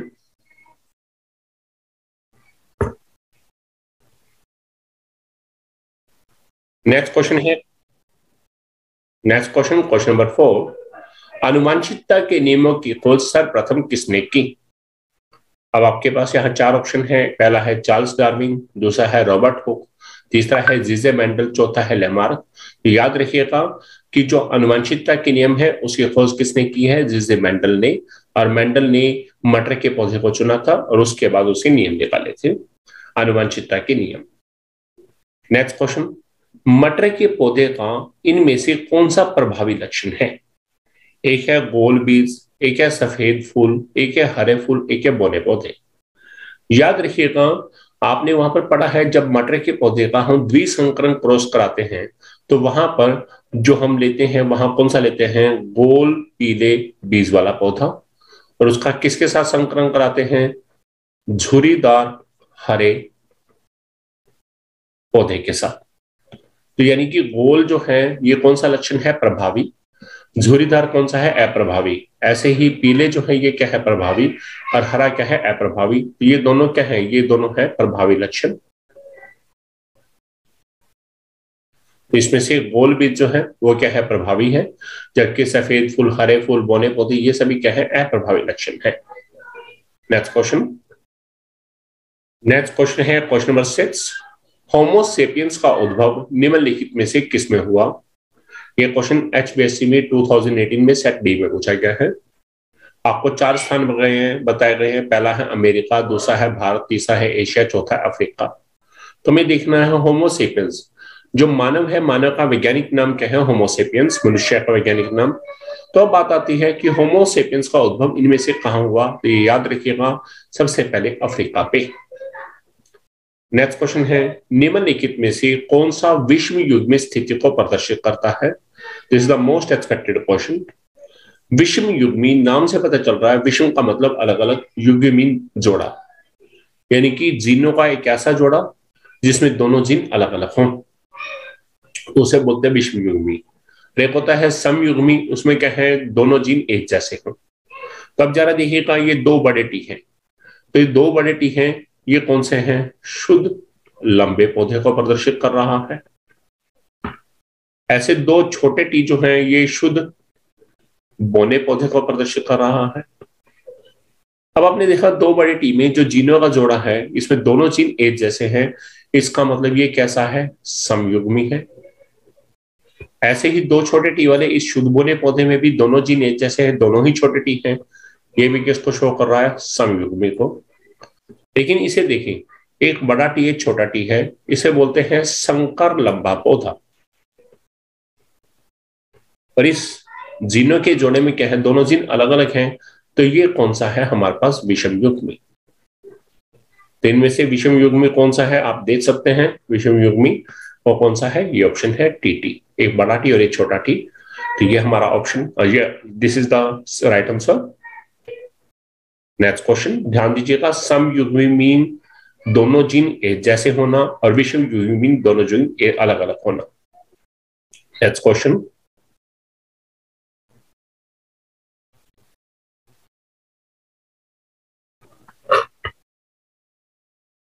नेक्स्ट क्वेश्चन है निम्नलिखित में से कौन सा आनुवंशिक पदार्थ है?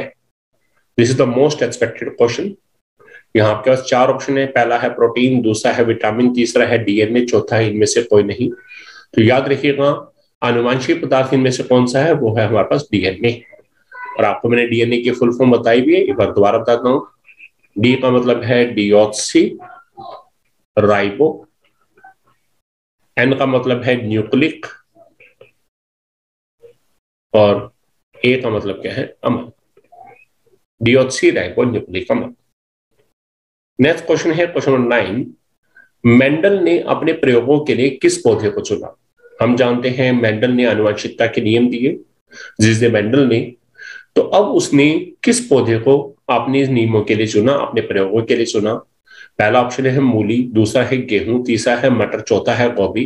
तो याद रखिएगा, मेंडल ने क्या है अपने प्रयोगों के लिए आनुवंशिकता के नियमों की खोज के लिए मटर के पौधे को चुना। Next question.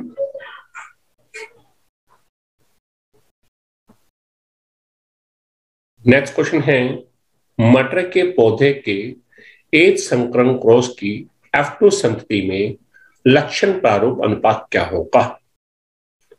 तो मैंने ये आपको बताया भी था, जिस समय मटर के पौधे का हम क्रॉस कराते हैं तो सबसे पहले एक संकरण क्रॉस में हम जानते हैं F1 जो आता है F1 पीढ़ी, उसमें 2 जीव आते हैं, 2 पौधे आते हैं, और उनमें जीन प्रारूप क्या होता है? टी, एक बड़ा टी छोटा टी। अब जब हम F1 पीढ़ी के इन दोनों पौधों का आपस में संकरण कराते हैं तो सबसे पहले इनका अर्धसूत्री विभाजन होगा, ये बनाएंगे युग्मक, और इन युग्मकों का फिर हम निषेचन कराते हैं। तो आप देखिएगा 2 बड़े टी, 1 बड़ा टी छोटा टी, बड़ा टी छोटा टी, 2 छोटे टी। तो यहां हम देखें ये दोनों बड़े टी ये शुद्ध लंबे पौधे को शो कर रहे हैं। एक बड़ा टी छोटा टी, एक बड़ा टी छोटा टी, ये दोनों संकर लंबे पौधे को शो कर रहे हैं, और 2 छोटे टी ये शुद्ध बौने पौधे को शो कर रहे हैं। तो जब आता है लक्षण अनुपात, तो उस समय क्या होगा, लंबा पौधा अनुपात बौना पौधा। तो आप देखते हैं लंबे पौधे कितने हैं, 1 2 3। यहां ये मैटर नहीं करता कि शुद्ध लंबे है या संकर लंबे, लेकिन लंबे पौधे टोटल कितने हैं, 3, और बौने पौधे कितने हैं, 1। तो ये होता है लक्षण प्रारूप अनुपात। तो इसमें लक्षण प्रारूप अनुपात कितना आया है, 3:1, यानी कि ये आंसर। अब यदि यहां पर आपसे पूछते जीन प्रारूप अनुपात, जैसा पहले क्वेश्चन में पूछा था, तो 2 बड़े टी वाले कितने हैं, यानी कि शुद्ध लंबे पौधे कितने हैं, 1। एक बड़ा टी छोटा टी वाले, ऐसे संकर लंबे पौधे टोटल कितने हैं, 2, और शुद्ध बौना पौधा कितने हैं, टोटल 1। तो ये क्या है हमारे पास, 1:2:1। ये कौन सा है, जीन प्रारूप अनुपात। और याद रखिएगा 3:1, जिसे 3:1 बोलते हैं, ये कौन सा है, लक्षण प्रारूप अनुपात। तो यदि लक्षण प्रारूप अनुपात पूछा जाएगा तो आंसर क्या आएगा, 3:1, 3:1। और जब जीन प्रारूप अनुपात पूछा जाएगा तब अनुपात क्या आएगा, 1:2:1। इसे याद रखिएगा, ये कौन सा अनुपात है, जीन प्रारूप अनुपात। ध्यान दीजिएगा, ये क्वेश्चन बहुत अच्छा क्वेश्चन है, 8 संकरण क्रॉस का मटर के पौधे में। नेक्स्ट क्वेश्चन, क्वेश्चन 11 है, मानव में कुल कितने जोड़े गुणसूत्र होते हैं। This is the most expected question. यहाँ 4 ऑप्शन है, 22, 21, 22, 23। आई थिंक गलती से यहाँ 22 प्रिंट हो गया फर्स्ट में, जबकि यहाँ क्या है, 20 है। 20, 21, 22, 23। अब बात आती है मानव में कुल कितने जोड़े गुणसूत्र हैं। तो याद रखिएगा, मानव में चाहे वो नर हो चाहे मादा हो, उसमें कुल जो है 23 जोड़े गुणसूत्र के पाए जाते हैं। देखिए ये 23 जोड़े हैं, इनको 2 में डिवाइड करते हैं, 22 + 1। इसका मतलब 22 जोड़े गुणसूत्र हैं, उन्हें हम बोलते हैं अलिंगी गुणसूत्र। यह बच्चे का लिंग निर्धारण नहीं करते, और यह नर और मादा दोनों में क्या होंगे, सेम होंगे। जबकि एक जोड़ा गुणसूत्र ऐसा है जिसे हम क्या बोलते हैं, लिंगी गुणसूत्र। यह नर और मादा दोनों में अलग अलग होते हैं, और यही क्या है, बच्चे के लिंग का निर्धारण करते हैं कि बच्चा नर होगा या मादा होगा, यानी कि लड़का होगा या लड़की होगा। इसको मतलब कुल कितने जोड़े गुणसूत्र के हैं, 23। सो 23 जो है, this is the right answer.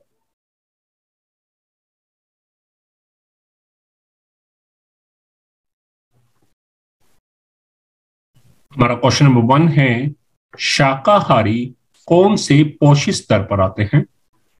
तो हमारे पास 4 ऑप्शन है, ए है प्रथम, बी है द्वितीय, सी है तृतीय, डी है चतुर्थ। तो हमें देखना है शाकाहारी जो है इनमें से कौन से पोषी स्तर पर आते हैं। तो सबसे पहले बात करें पोषी स्तर, जिसे हम क्या बोलते हैं, ट्रॉफिक लेवल। आपने इस चैप्टर में खाद्य श्रृंखला के बारे में पढ़ा, जिसे आहार श्रृंखला भी बोलते हैं। तो हर खाद्य श्रृंखला में कुछ चरण होते हैं, कुछ सोपान होते हैं। उसी सोपानों को हम क्या बोलते हैं, पोषी स्तर, हर लेवल को। तो पहला प्रथम पोषी स्तर, द्वितीय पोषी स्तर, तृतीय पोषी स्तर, चतुर्थ पोषी स्तर, इस तरह से। तो आपने लोअर क्लासेस से पढ़ते आ रहे हैं प्रकाश संश्लेषण अभिक्रिया के बारे में। हम जानते हैं हरे पेड़ पौधे क्या करते हैं, सूर्य के प्रकाश की उपस्थिति में, क्लोरोफिल की उपस्थिति में क्या करते हैं, वायुमंडल से कार्बन डाइऑक्साइड लेते हैं, मिट्टी से जल और खनिज लवण लेंगे, और सूर्य के प्रकाश और क्लोरोफिल की उपस्थिति में भी अपना भोजन स्वयं बनाते हैं। और अपना भोजन स्वयं बनाते हैं, इसलिए हरे पेड़ पौधों को हम क्या बोलते हैं, सबपोषी। और जो अपना भोजन स्वयं बनाता है उसे क्या बोलते हैं, उत्पादक। तो प्रत्येक खाद्य श्रृंखला में सबसे पहले क्या आता है, उत्पादक। उसे हम क्या बोलते हैं, प्रथम पोषी स्तर। ये क्या हमारा फर्स्ट लेवल है। अब उत्पादक है, उसने अपना भोजन स्वयं बनाया, तो उसके भोजन के ऊपर कौन निर्भर होगा, उपभोक्ता। कौन होंगे, उपभोक्ता। जो उत्पादक पर अपने भोजन के निर्भर होते हैं उन्हें क्या बोलते हैं, उपभोक्ता। अब उत्पादक ने अपना भोजन स्वयं बनाया, तो उसको जो खाएंगे यानी कि वो हरे पेड़ पौधों पर कौन डिपेंड करते हैं? शाकाहारी। तो शाकाहारी क्या होगा? ये क्या होगा? द्वितीय पोषक स्तर। अब शाकाहारी जीवों को कौन खाएगा? हमारे पास मांसाहारी। कई बार क्या होता है, खाद्य श्रृंखला में सिर्फ 3 सोपान है या 3 चरण है, पहला, दूसरा, तीसरा। तो तीसरे लेवल पे क्या आएगा? हमारे पास मांसाहारी आ जाएगा। तृतीय पोषक स्तर कौन आ जाएगा? मांसाहारी। लेकिन कई बार क्या होता है, किसी खाद्य श्रृंखला के अंदर 3 से ज्यादा सोपान है, 3 से ज्यादा है, तो इसका मतलब उस समय तीसरे पर कौन आएगा? तीसरे पर आएगा छोटे मांसाहारी, और उसके बाद उनसे बड़े बड़े मांसाहारी, वो क्या आएगा? चौथा सोपान। तो ये सभी क्या है हमारे पास? पोषक स्तर या चतुर्थ पोषक स्तर, ये बोल देंगे इसे। तो आपके पास क्वेश्चन में क्या पूछा गया है? शाकाहारी जो हैं वे कौन से पोषक स्तर पर आते हैं? तो आपने क्या देखा, वो कौन से पोषक स्तर पर आते हैं? द्वितीय। तो बी ऑप्शन जो है, this is the correct answer. और ये क्वेश्चन HBSC में 2017 में सेट ए में पूछा गया है। अच्छा क्वेश्चन है। आपको मैंने इसमें उत्पादक के बारे में बताया, और उसके बाद ये सभी क्या है, चाहे शाकाहारी है, चाहे छोटे मांसाहारी है, चाहे बड़े मांसाहारी है, इन सबको हम क्या बोलते हैं? उपभोक्ता। ठीक है, जो उत्पादक पर अपने भोजन के लिए निर्भर करते हैं उन्हें क्या बोलते हैं? उपभोक्ता। ठीक है, नेक्स्ट क्वेश्चन।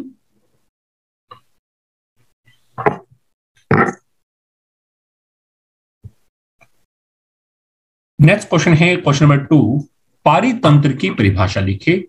क्या होता है पारितंत्र? पारितंत्र को हम इकोसिस्टम भी बोलते हैं। क्या है पारितंत्र? किसी क्षेत्र में पाए जाने वाले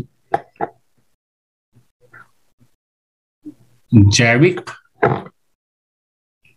और अजैविक घटक मिलकर पारितंत्र का निर्माण करते हैं। कोई भी क्षेत्र है उसमें 2 तरह के घटक है, एक है जैविक घटक, दूसरा क्या है? अजैविक घटक। जैविक घटक नाम से पता चल रहा है जिसमें जीवन होता है, जीवन का मतलब सजीव प्राणी, पेड़ पौधे, जीव जंतु। और अजैविक घटक है जिसमें जीवन नहीं होता, मतलब इसके अंदर कौन से घटक होंगे? वायु हो गया, मृदा हो गया, जल हो गया, तापमान हो गया, आर्द्रता हो गया, ये सभी क्या है? अजैविक घटक। तो किसी क्षेत्र में पाए जाने वाले जैविक और अजैविक घटक जब आपस में मिल जाते हैं तो वे एक पारितंत्र का निर्माण करते हैं, इकोसिस्टम का निर्माण करते हैं। तो याद रखिएगा, पारितंत्र में 2 प्रकार के घटक है, एक है जैविक घटक, दूसरे क्या है? अजैविक घटक। और साथ ही ये भी याद रखिएगा, जो पारितंत्र है वो प्रकृति में 2 प्रकार के होते हैं। पारितंत्र 2 प्रकार के होते हैं, एक है प्राकृतिक पारितंत्र जिसे नेचुरल इकोसिस्टम बोलते हैं, और दूसरे क्या होता है? मानव निर्मित या कृत्रिम पारितंत्र जिसे आर्टिफिशियल इकोसिस्टम बोलते हैं। तो ये है हमारे पास पारितंत्र या इकोसिस्टम। ये क्वेश्चन HBSC में 2017 में सेट ए में पूछा गया है। Next question.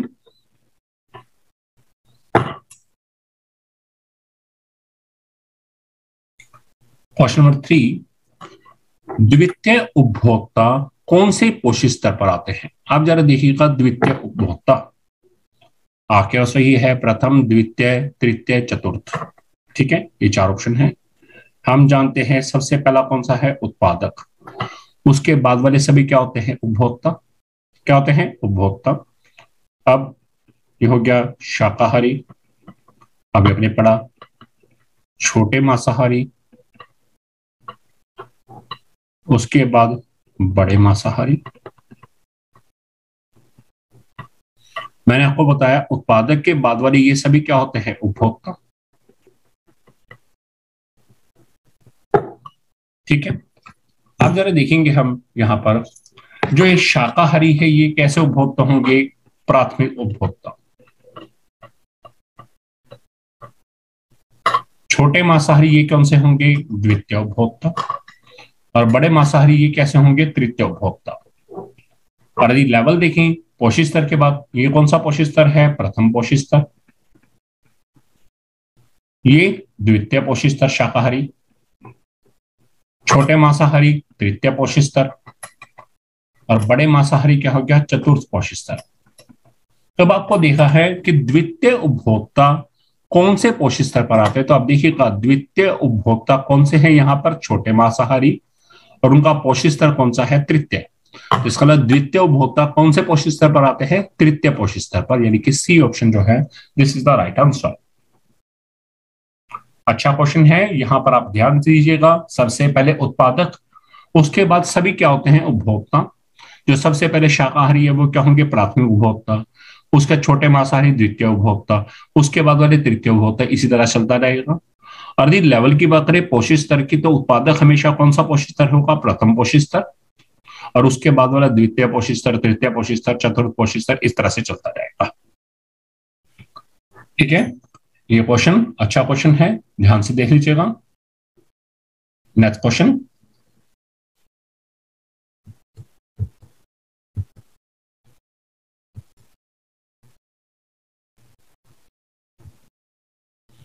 ये क्वेश्चन HBSC में 2017 में सेट बी में पूछा गया है।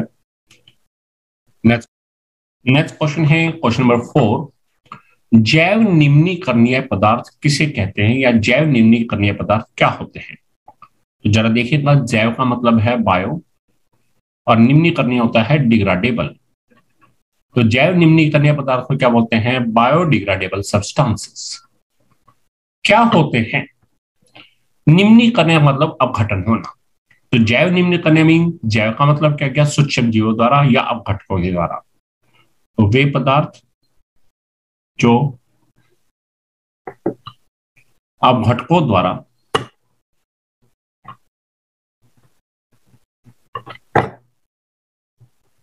सरल अवयवों में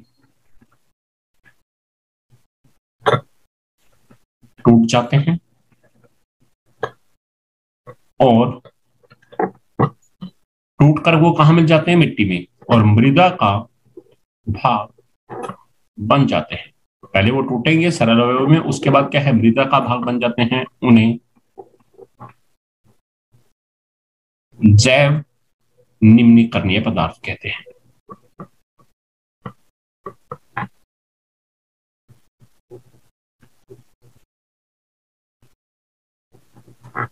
अब इसके उदाहरण क्या है? जैव निम्नीकरणीय पदार्थ के उदाहरण जैसे हमारे पास हो गया घास,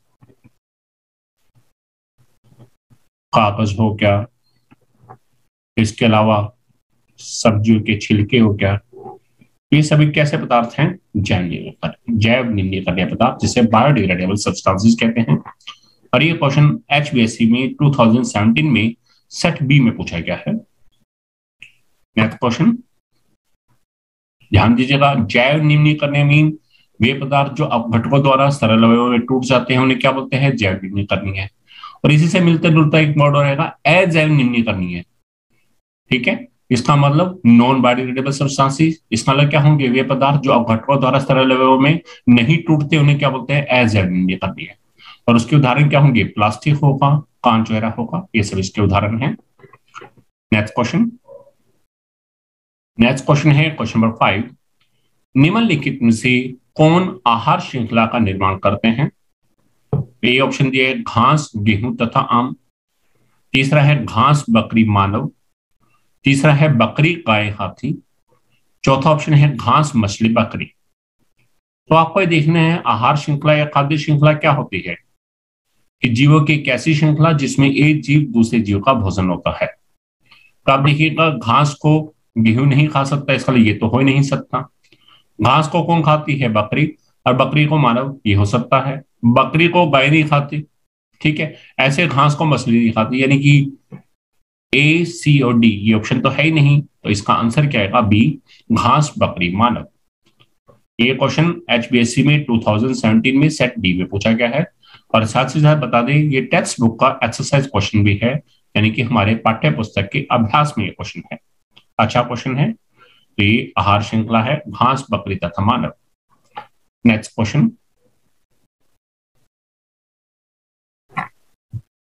नेक्स्ट क्वेश्चन है क्वेश्चन नंबर 6। UNEP को विस्तारित कीजिए। तो UNEP है क्या? UNEP की फुल फॉर्म क्या है?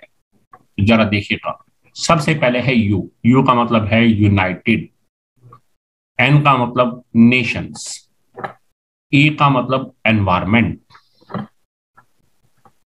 और पी का मतलब क्या है? प्रोग्राम।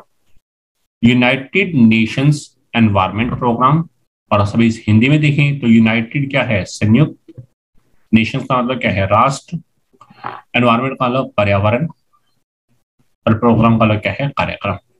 संयुक्त राष्ट्र पर्यावरण कार्यक्रम, ये है यूएनईपी की फुल फॉर्म। और ये क्वेश्चन एचपीएससी में 2017 में सेट डी में पूछा गया है। ध्यान रखिएगा, यूएनईपी की फुल फॉर्म बहुत बार पूछी गई है और आगे पूछने के चांस है। नेक्स्ट क्वेश्चन,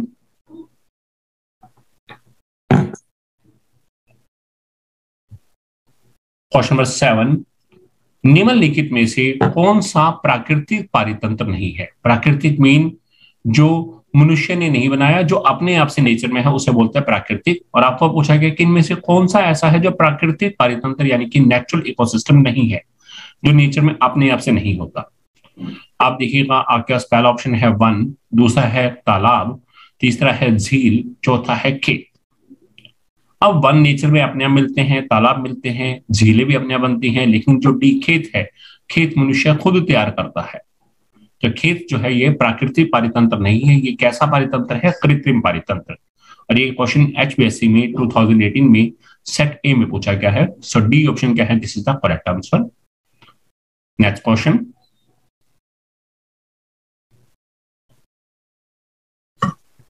क्वेश्चन नंबर 8, स्वपोषी सौर प्रकाश में निहित ऊर्जा को ग्रहण करके डैश ऊर्जा में बदल देते हैं। तो देखिएगा, स्वपोषी होते क्या हैं, हरे पेड़ पौधे। और हमने पढ़ा है प्रकाश संश्लेषण के बारे में। हरे पेड़ पौधे क्या करते हैं, वातावरण से कार्बन डाइऑक्साइड लेते हैं, मिट्टी से जल और खनिज लवण लेते हैं, और सूर्य के प्रकाश और क्लोरोफिल की उपस्थिति में अपना भोजन स्वयं बनाते हैं। तो जब वो भोजन बनाएंगे तो उन्होंने ली क्या है, सूर्य की ऊर्जा, यानी कि सूर्य का प्रकाश लिया है, यानी कि वो कौन सी ऊर्जा ली है, सौर ऊर्जा। और उसके बाद उसे किसने बदल दिया है, भोजन में। तो भोजन में कौन सी ऊर्जा होती है, रासायनिक ऊर्जा। तो याद रखिएगा, स्वपोषी सौर प्रकाश में निहित ऊर्जा को ग्रहण करके उसे रासायनिक ऊर्जा में बदल देते हैं। ये क्वेश्चन एचबीएससी में 2018 में सेट ए में पूछा गया है। नेक्स्ट क्वेश्चन, क्वेश्चन नंबर 9, निम्नलिखित में से कौन सा तीसरे पोषी स्तर पर आता है? प्राथमिक उपभोक्ता, द्वितीय उपभोक्ता, तृतीयक उपभोक्ता, इनमें से कोई नहीं। तो याद कीजिएगा, प्रथम पोषी स्तर पे कौन आता है, उत्पादक। द्वितीय पोषी स्तर पे क्या आता है, प्राथमिक उपभोक्ता। और तीसरे पोषी स्तर पे कौन आएगा, द्वितीयक उपभोक्ता, यानी कि बी ऑप्शन क्या है, this is the correct answer. ये क्वेश्चन एचबीएससी में 2018 में सेट बी में पूछा गया है।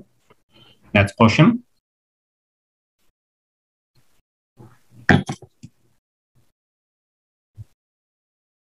क्वेश्चन नंबर 10, उच्च ऊर्जा वाले पराबैंगनी विकिरण ऑक्सीजन अणुओं को विघटित करके डैश परमाणु बनाते हैं। तो ध्यान दीजिएगा, जब ऑक्सीजन O2 टूटेगा तो वो क्या होगा, O+O, यानी कि ऑक्सीजन परमाणु बनाते हैं। तो ऑक्सीजन गैस का अणु टूटेगा और वो क्या बनाएगा, ऑक्सीजन के परमाणु बना देगा, ऑक्सीजन तत्व के परमाणु। ये क्वेश्चन एचबीएससी में 2018 में सेट बी में पूछा गया है। नेक्स्ट क्वेश्चन है आपके पास, निम्नलिखित में से किस में CFC का उपयोग होता है? अब क्या है CFC, बहुत ही इंपॉर्टेंट कंपाउंड, यदि बात करके चले तो ये बहुत ज्यादा पूछा जाता है। CFC की फुल फॉर्म भी आती है। तो CFC होता क्या है, याद रखिएगा, CFC इसे बोलते हैं, C मतलब क्लोरो, F मतलब फ्लोरो, और फिर C का मतलब क्या है, कार्बन। ये क्या है, क्लोरो फ्लोरो कार्बन। बहुत बार पूछा जाता है CFC की फुल फॉर्म, तो याद रखिएगा CFC है क्या है, क्लोरोफ्लोरोकार्बन। तो क्वेश्चन क्या है, निम्नलिखित में से किसमें CFC का उपयोग होता है? रेफ्रिजरेटर में, अग्निशमन में, एयरविक दोनों में, इनमें से कोई नहीं। तो याद रखिएगा, रेफ्रिजरेटर में यानी कि फ्रिज में जो गैस होती है उसमें भी क्या होता है, क्लोरोफ्लोरोकार्बन। अग्निशमन यानी कि आग बुझाने के लिए जो यंत्र यूज होते हैं उसमें भी क्लोरोफ्लोरोकार्बन है। यानी कि आंसर क्या आएगा, सी, दैट इज ए और बी दोनों। ये क्वेश्चन एचबीएससी में 2018 में सेट सी में पूछा गया है। नेक्स्ट क्वेश्चन,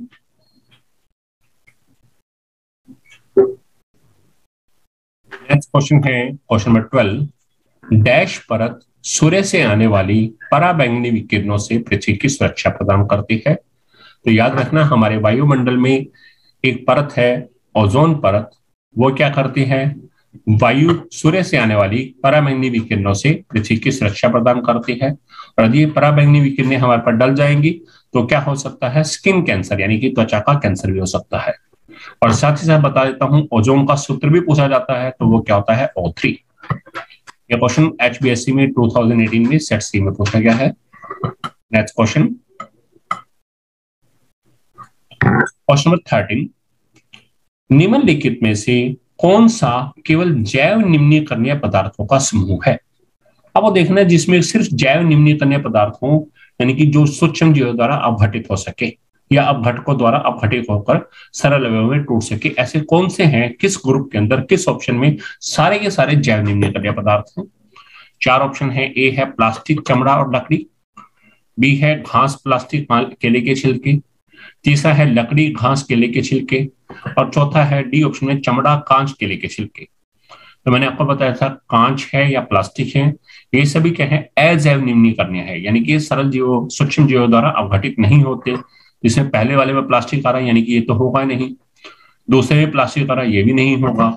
और डी वाले में कांच देख रहे हैं, ये भी नहीं होगा। तो जरा सी को देखें, लकड़ी है, घास और केले के छिलके, ये सभी क्या है, अपघटकों द्वारा अपघटित होकर सरल अवयवों में टूट सकते हैं। इसका लिए ये सभी कैसे हैं, जैव निम्नीकरणीय पदार्थ हैं। तो सी ऑप्शन क्या है, this is the correct answer. Next question,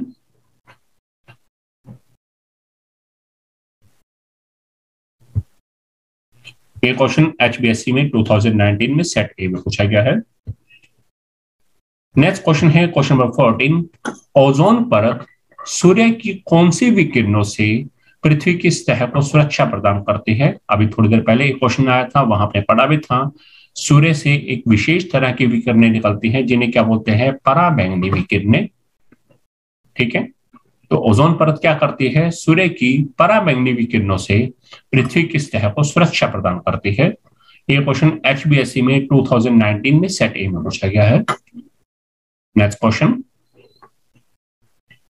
question number 15, निम्नलिखित में से कौन सा केवल अजैव निम्नीकरणीय पदार्थों का समूह है। अजैव निम्नीकरणीय यानी कि जिनका सूक्ष्म जीवों के द्वारा या ये कहीं अपघटकों के द्वारा अपघटित नहीं होते और वो सरल अवयवों में नहीं टूटते। तो ऐसे कौन सा समूह है जिसमें ये सारे के सारे अजैव निम्नीकरणीय है। तो पहला ए ऑप्शन देखिए, एल्यूमिनियम, प्लास्टिक, पत्तियां। इसमें एल्यूमिनियम और प्लास्टिक तो अजैव है, लेकिन पत्तियां कैसा है, जैव निम्नीकरणीय है, यानी कि ये नहीं हो सकता। बी ऑप्शन है प्लास्टिक, घास, लकड़ी। इसे प्लास्टिक अजैव निम्नीकरणीय है, लेकिन घास और लकड़ी क्या है, जैव निम्नीकरणीय है, इसका लिए ये भी नहीं है।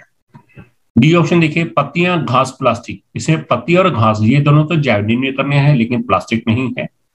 अब सी ऑप्शन देखिए, एल्यूमिनियम का डिब्बा, प्लास्टिक और कांच की बोतल। इसमें सारे के सारे पदार्थ कौन से हैं, अजैव निम्नीकरणीय, जिन्हें हम क्या बोलते हैं, नॉन बायोडिग्रेडेबल सब्सटेंसेस। तो इसका मतलब हमारे पास सी ऑप्शन जो है, this is the correct answer. ये क्वेश्चन HBSC में 2019 में सेट बी में पूछा गया है। नेक्स्ट क्वेश्चन,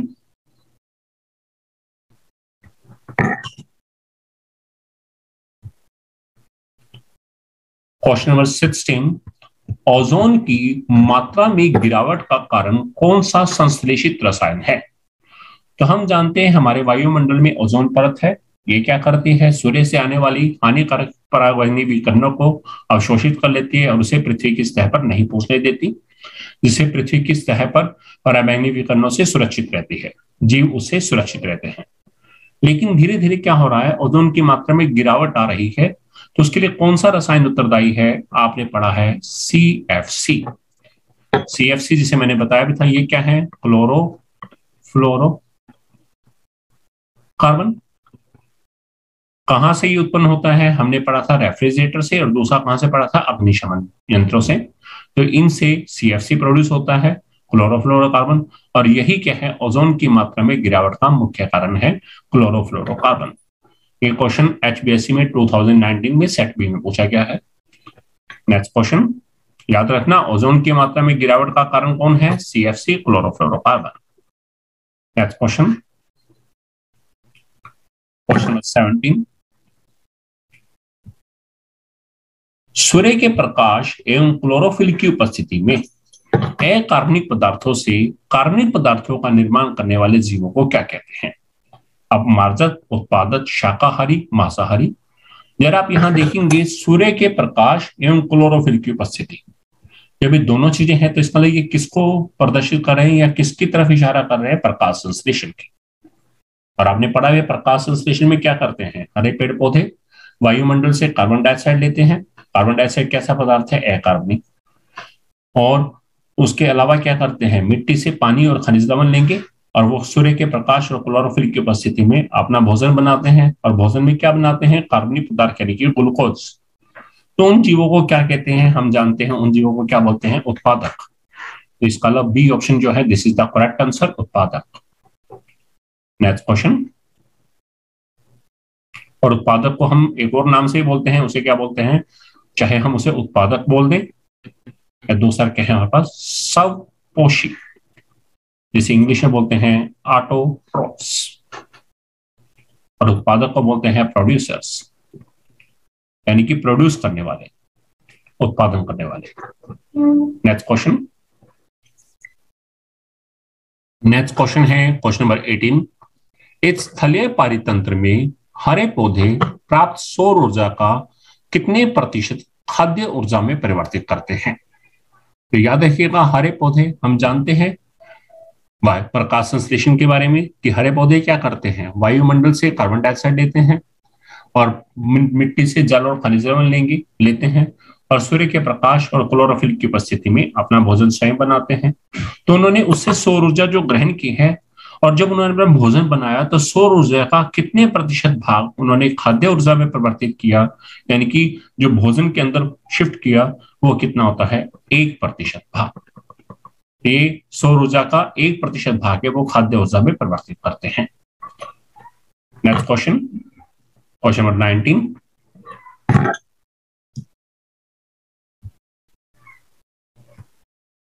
क्वेश्चन नंबर 19 है, वे जीव जो जटिल कार्बनिक पदार्थों को सरल अकार्बनिक पदार्थों में बदलकर मिट्टी में मिला देते हैं। अब आप देखिएगा, जब उत्पादक ने भोजन बनाया तो भोजन किस रूप में बना? कार्बनिक पदार्थ के रूप में। अब वो भोजन आगे शाकाहारी ने खाया, शाकाहारी से मांसाहारी ने खाया, मांसाहारी से बड़े मांसाहारी ने खाया, तो यानी कि कार्बनिक पदार्थ उनके शरीर में पहुंचते गए। अब उसके बाद जब वो जीव बड़े मांसाहारी हैं, चाहे छोटे मांसाहारी हैं, चाहे हम ये कहें प्राथमिक उपभोक्ता यानी कि शाकाहारी हैं, जब उनकी मृत्यु होती है तो उसके बाद वो उनकी बॉडी के अंदर क्या होता है? इवन पौधों के बारे में कहें, जब पौधे जो हैं गल जाते हैं तो उनके अंदर क्या होता है? कार्बनिक पदार्थ। वो जटिल अवस्था में है, वो मिट्टी। अब वो जटिल अवस्था में जाएंगे तो हमारे वातावरण के अंदर कुछ सूक्ष्म जीव हैं, वो क्या करते हैं? उनके जटिल कार्बनिक पदार्थों को तोड़ेंगे और उसे सरल पदार्थों में बदल देते हैं। किसमें? सरल अकार्बनिक पदार्थों में। और बाद में वो मिट्टी में मिल जाते हैं, सरल अकार्बनिक पदार्थ। तो उन जीवों को क्या बोलते हैं? जो जटिल कार्बनिक पदार्थों को सरल अकार्बनिक पदार्थों में बदलते हैं और बाद में मिट्टी में मिला देते हैं। 4 ऑप्शन है, उत्पादक, अपमार्जक, शाकाहारी, मांसाहारी। तो याद रखिएगा, अपमार्जक जो है B option this is the correct answer. अपमार्जक को हम अपघटक भी बोल सकते हैं और इसे इंग्लिश में डीकंपोजर्स भी बोलते हैं। ये क्वेश्चन HBSC में 2019 में सेट डी में पूछा गया है। तो याद रखना, जटिल कार्बनिक पदार्थों को सरल अकार्बनिक पदार्थों में तोड़ना है तो उन जीवों को क्या बोलते हैं? अपमार्जक या अपघटक।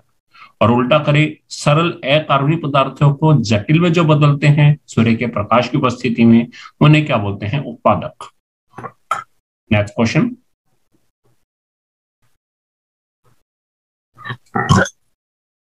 ये क्वेश्चन HBSC में 2019 में सेट डी में पूछा गया है। नेक्स्ट क्वेश्चन है क्वेश्चन नंबर 20। किसी भी पारितंत्र में ऊर्जा का प्रवाह सदैव कितनी दिशा में होता है? तो याद रखिएगा, ऊर्जा का प्रवाह सदैव सिर्फ एक ही दिशा में होता है। ठीक है, आहार श्रृंखला में भी देखा एक ही दिशा में चलती है, तो वैसे ही ऊर्जा का प्रवाह भी कैसा होगा? सदा एक ही दिशा में होता है। नेक्स्ट क्वेश्चन,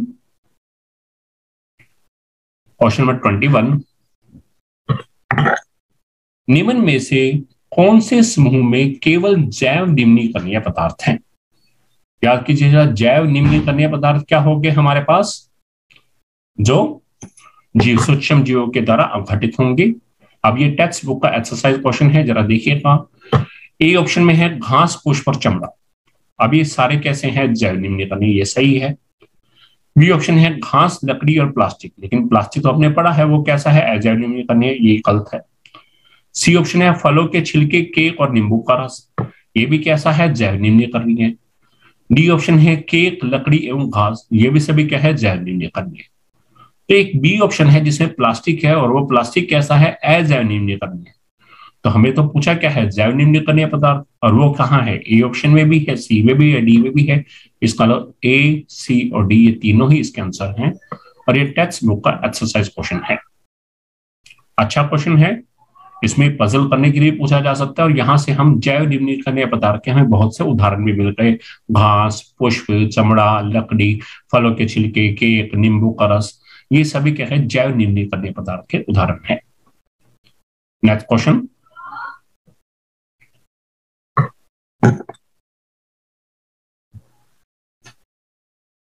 नेक्स्ट क्वेश्चन है क्वेश्चन नंबर 22। निम्न में से कौन पर्यावरण मित्र व्यवहार कहलाते हैं? हमें अपने पर्यावरण की सुरक्षा करनी है क्योंकि पर्यावरण में धीरे धीरे गिरावट आती जा रही है। तो निम्न में से कौन पर्यावरण मित्र व्यवहार कहलाते हैं? आपके पास चार ऑप्शन दिए हैं। पहला है बाजार जाते समय सामान के लिए कपड़े का थैला ले जाना। हम बाजार जाते हैं कोई शॉपिंग करने के लिए, तो वहां पर हमें सामान मिलता है तो प्लास्टिक के बैग मिलते हैं। अब यदि हम उनकी बजाय पहला इसने दिया है कि बाजार जाते समय सामान के लिए हम कपड़े का थैला साथ लेकर जाएं। दूसरा है कार्य समाप्त हो जाने पर लाइट तथा पंखे का स्विच बंद कर देना। आप जिस रूम में बैठ के पढ़ रहे हैं वहां पर यदि आपका काम समाप्त हो गया है, आपने अपना होमवर्क या कोई भी टेस्ट की तैयारी कर ली है, तो उसका लाइट या पंखे का स्विच बंद कर देना। तीसरा है माँ द्वारा स्कूटर से विद्यालय छोड़ने की बजाय तुम्हारा विद्यालय तक पैदल जाना।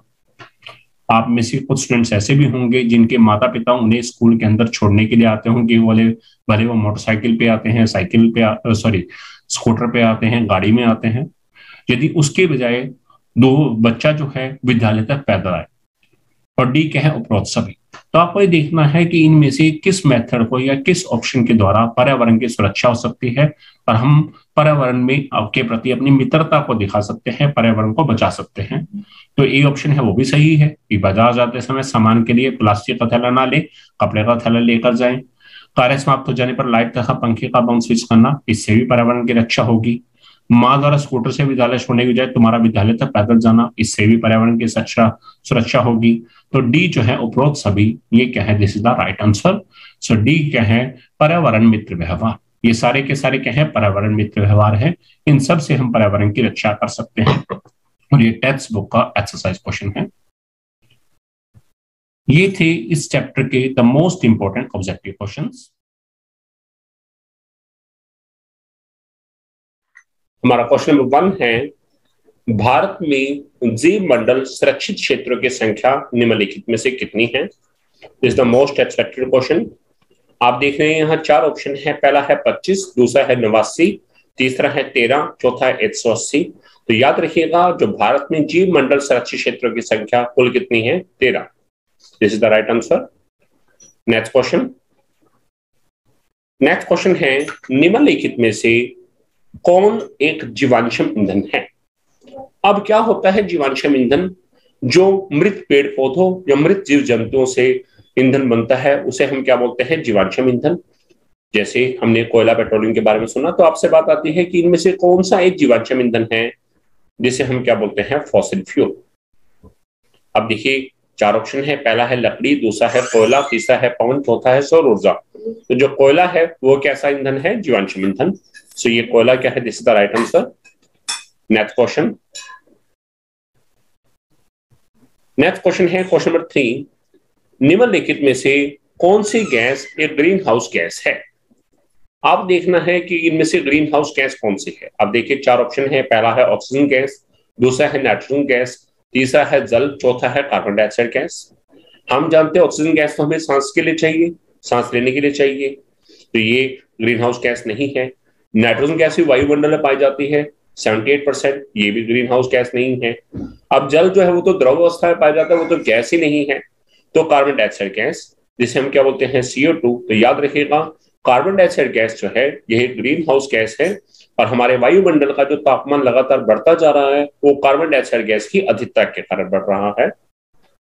नेक्स्ट क्वेश्चन है क्वेश्चन नंबर 4, वन शोध संस्थान निम्नलिखित में से कहां स्थित है? यहाँ 4 ऑप्शन है, पहला है शिमला में, दूसरा है दिल्ली में, तीसरा है मनाली में, चौथा है देहरादून में। याद रखिएगा वन शोध संस्थान जो है वो है देहरादून में स्थित है। नेक्स्ट क्वेश्चन,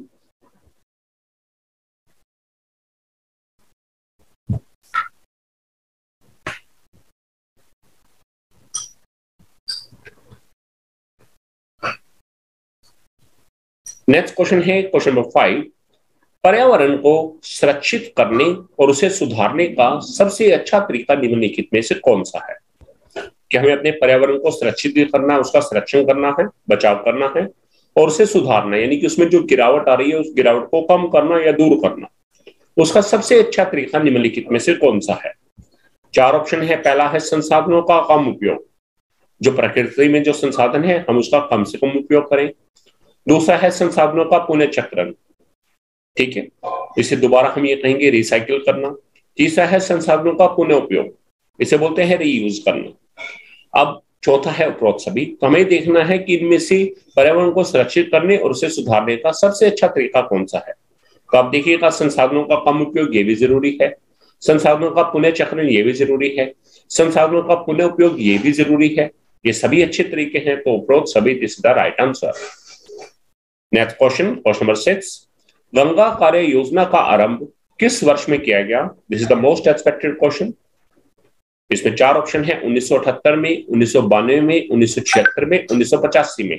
तो याद रखिएगा गंगा कार्य परियोजना जो है इसका आरंभ 1985 में किया गया।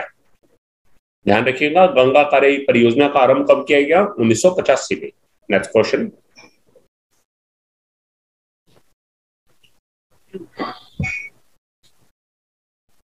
नेक्स्ट क्वेश्चन है क्वेश्चन नंबर 7, गंगा नदी के प्रदूषण का मुख्य कारण क्या है? एक तो है अस्थियों को प्रवाहित करना, दूसरा है उद्योगों से निकलने वाले विषैले रसायन, तीसरा है गंगा के जल में नहाना और कपड़े आदि धोना और चौथा है उपरोक्त सभी। अब हम जानते हैं गंगा नदी का जल धीरे धीरे प्रदूषित होता जा रहा है, तो इनमें से कौन सा कारण हो सकता है? अस्थियों को प्रवाहित करना, हम जानते हैं हमारे भारत के अंदर गंगा नदी में अस्थियों को प्रवाहित करने का प्रचलन है, इसमें ये तो है ही है। उद्योगों से निकलने वाला विषैले रसायन, अब गंगा नदी के पास जितने भी उद्योग हैं वे सभी अपने विषैले रसायनों को गंगा के जल में प्रवाहित कर देते हैं। तीसरा है गंगा के जल में नहाना और कपड़े आदि धोना, जो लोग गंगा नदी के आसपास रहते हैं वो वहां पर नहाते भी हैं और कुछ जो हैं लोग उसमें अपने कपड़े भी धोते हैं, तो ये भी एक कारण है। तो इसका मतलब गंगा नदी के प्रदूषण के कारण कौन से हैं? तो आप देखिएगा ये तीनों ही कारण क्या हैं? गंगा नदी के प्रदूषण के कारण हैं। तो उपरोक्त सभी this is the right answer. Next question है क्वेश्चन नंबर 8, निम्नलिखित में से कौन से पदार्थ वन उत्पादन नहीं है, अर्थात वनों से उत्पादित नहीं होता? यहाँ 4 ऑप्शन है, पहला है चंदन की लकड़ी, दूसरा है इमारती लकड़ी, तीसरा है कागज, चौथा है प्लास्टिक। अब देखेंगे चंदन की लकड़ी है, इमारती लकड़ी है, ये दोनों तो डायरेक्टली वनों से ही मिल रहे हैं। उसके अलावा कागज जो है यह भी क्या है? वन उत्पादन है, क्योंकि लकड़ी से बनता है। और जो प्लास्टिक है यह क्या है? मानव निर्मित पदार्थ है, यह वनों से उत्पन्न नहीं होता। तो प्लास्टिक जो है यह एक वन उत्पादन नहीं है। सो प्लास्टिक क्या है? This is the right answer. Next question, next question है क्वेश्चन नंबर 9। क्वेश्चन नंबर 9 है, चिपको आंदोलन की शुरुआत गढ़वाल के किस गांव में और कब हुई? The most expected question. तो देखिएगा 4 ऑप्शन है, 1980 श्रीनगर में, 1985 शिमला में, 1970 रैनी में, 1990 देहरादून में। तो आप देखिएगा सबसे पहले तो बात आती है कि श्रीनगर को देखिए, तो श्रीनगर तो जम्मू कश्मीर में है, जबकि गढ़वाल तो जम्मू कश्मीर में नहीं है, इसलिए ये तो वैसे ही गलत हो गया। ऐसे ही शिमला कहाँ है? हिमाचल प्रदेश में, लेकिन गढ़वाल हिमाचल प्रदेश में नहीं है, तो ये भी नहीं है। अब 2 ऑप्शन बचे, 1970 रैनी में और 1990 देहरादून में। तो याद रखिएगा चिपको आंदोलन की शुरुआत जो है 1970 में गढ़वाल के रैनी नामक गांव में हुई। तो ये क्या है? इसका राइट आंसर है। नेक्स्ट क्वेश्चन है, राष्ट्रीय वन पॉलिसी कब बनाई गई व लागू की गई? राष्ट्रीय वन पॉलिसी को कब बनाया गया और उसे लागू कब किया गया? तो देखिएगा ऑप्शन क्या है, 1976 में, 1988 में, 1992 में, 1947 में। तो याद रखना है जो राष्ट्रीय वन पॉलिसी है वह 1988 में बनाई गई, उसे लागू किया गया। और इसके पहले भी एक क्वेश्चन आया था, वो गंगा कार्य परियोजना का था। तो याद रखना गंगा कार्य परियोजना जो है वह 1985 में शुरू की गई और राष्ट्रीय वन पॉलिसी कब बनाई गई और लागू की गई, 1988 में। ये दोनों क्वेश्चन बहुत इंपॉर्टेंट हैं। डियर व्यूअर्स, उम्मीद करता हूं कि इस वीडियो में मैंने जितने भी ऑब्जेक्टिव क्वेश्चंस आप सभी के साथ डिस्कस किए हैं वो सभी आपको बहुत अच्छे से समझ आ गए होंगे। हाँ, यदि आपको ये मेरा वीडियो अच्छा लगा है तो मेरे वीडियो को लाइक कीजिएगा, इसे अपने फ्रेंड्स में ज्यादा से ज्यादा संख्या में शेयर करेंगे और मेरे channel ultimate science by Satish Kalra इसे सब्सक्राइब करेंगे। हाँ, एक बात और जरूर कहना चाहूंगा कि सब्सक्राइब करने के बाद बेल बटन दबाना मत भूलिएगा। Thanks a lot.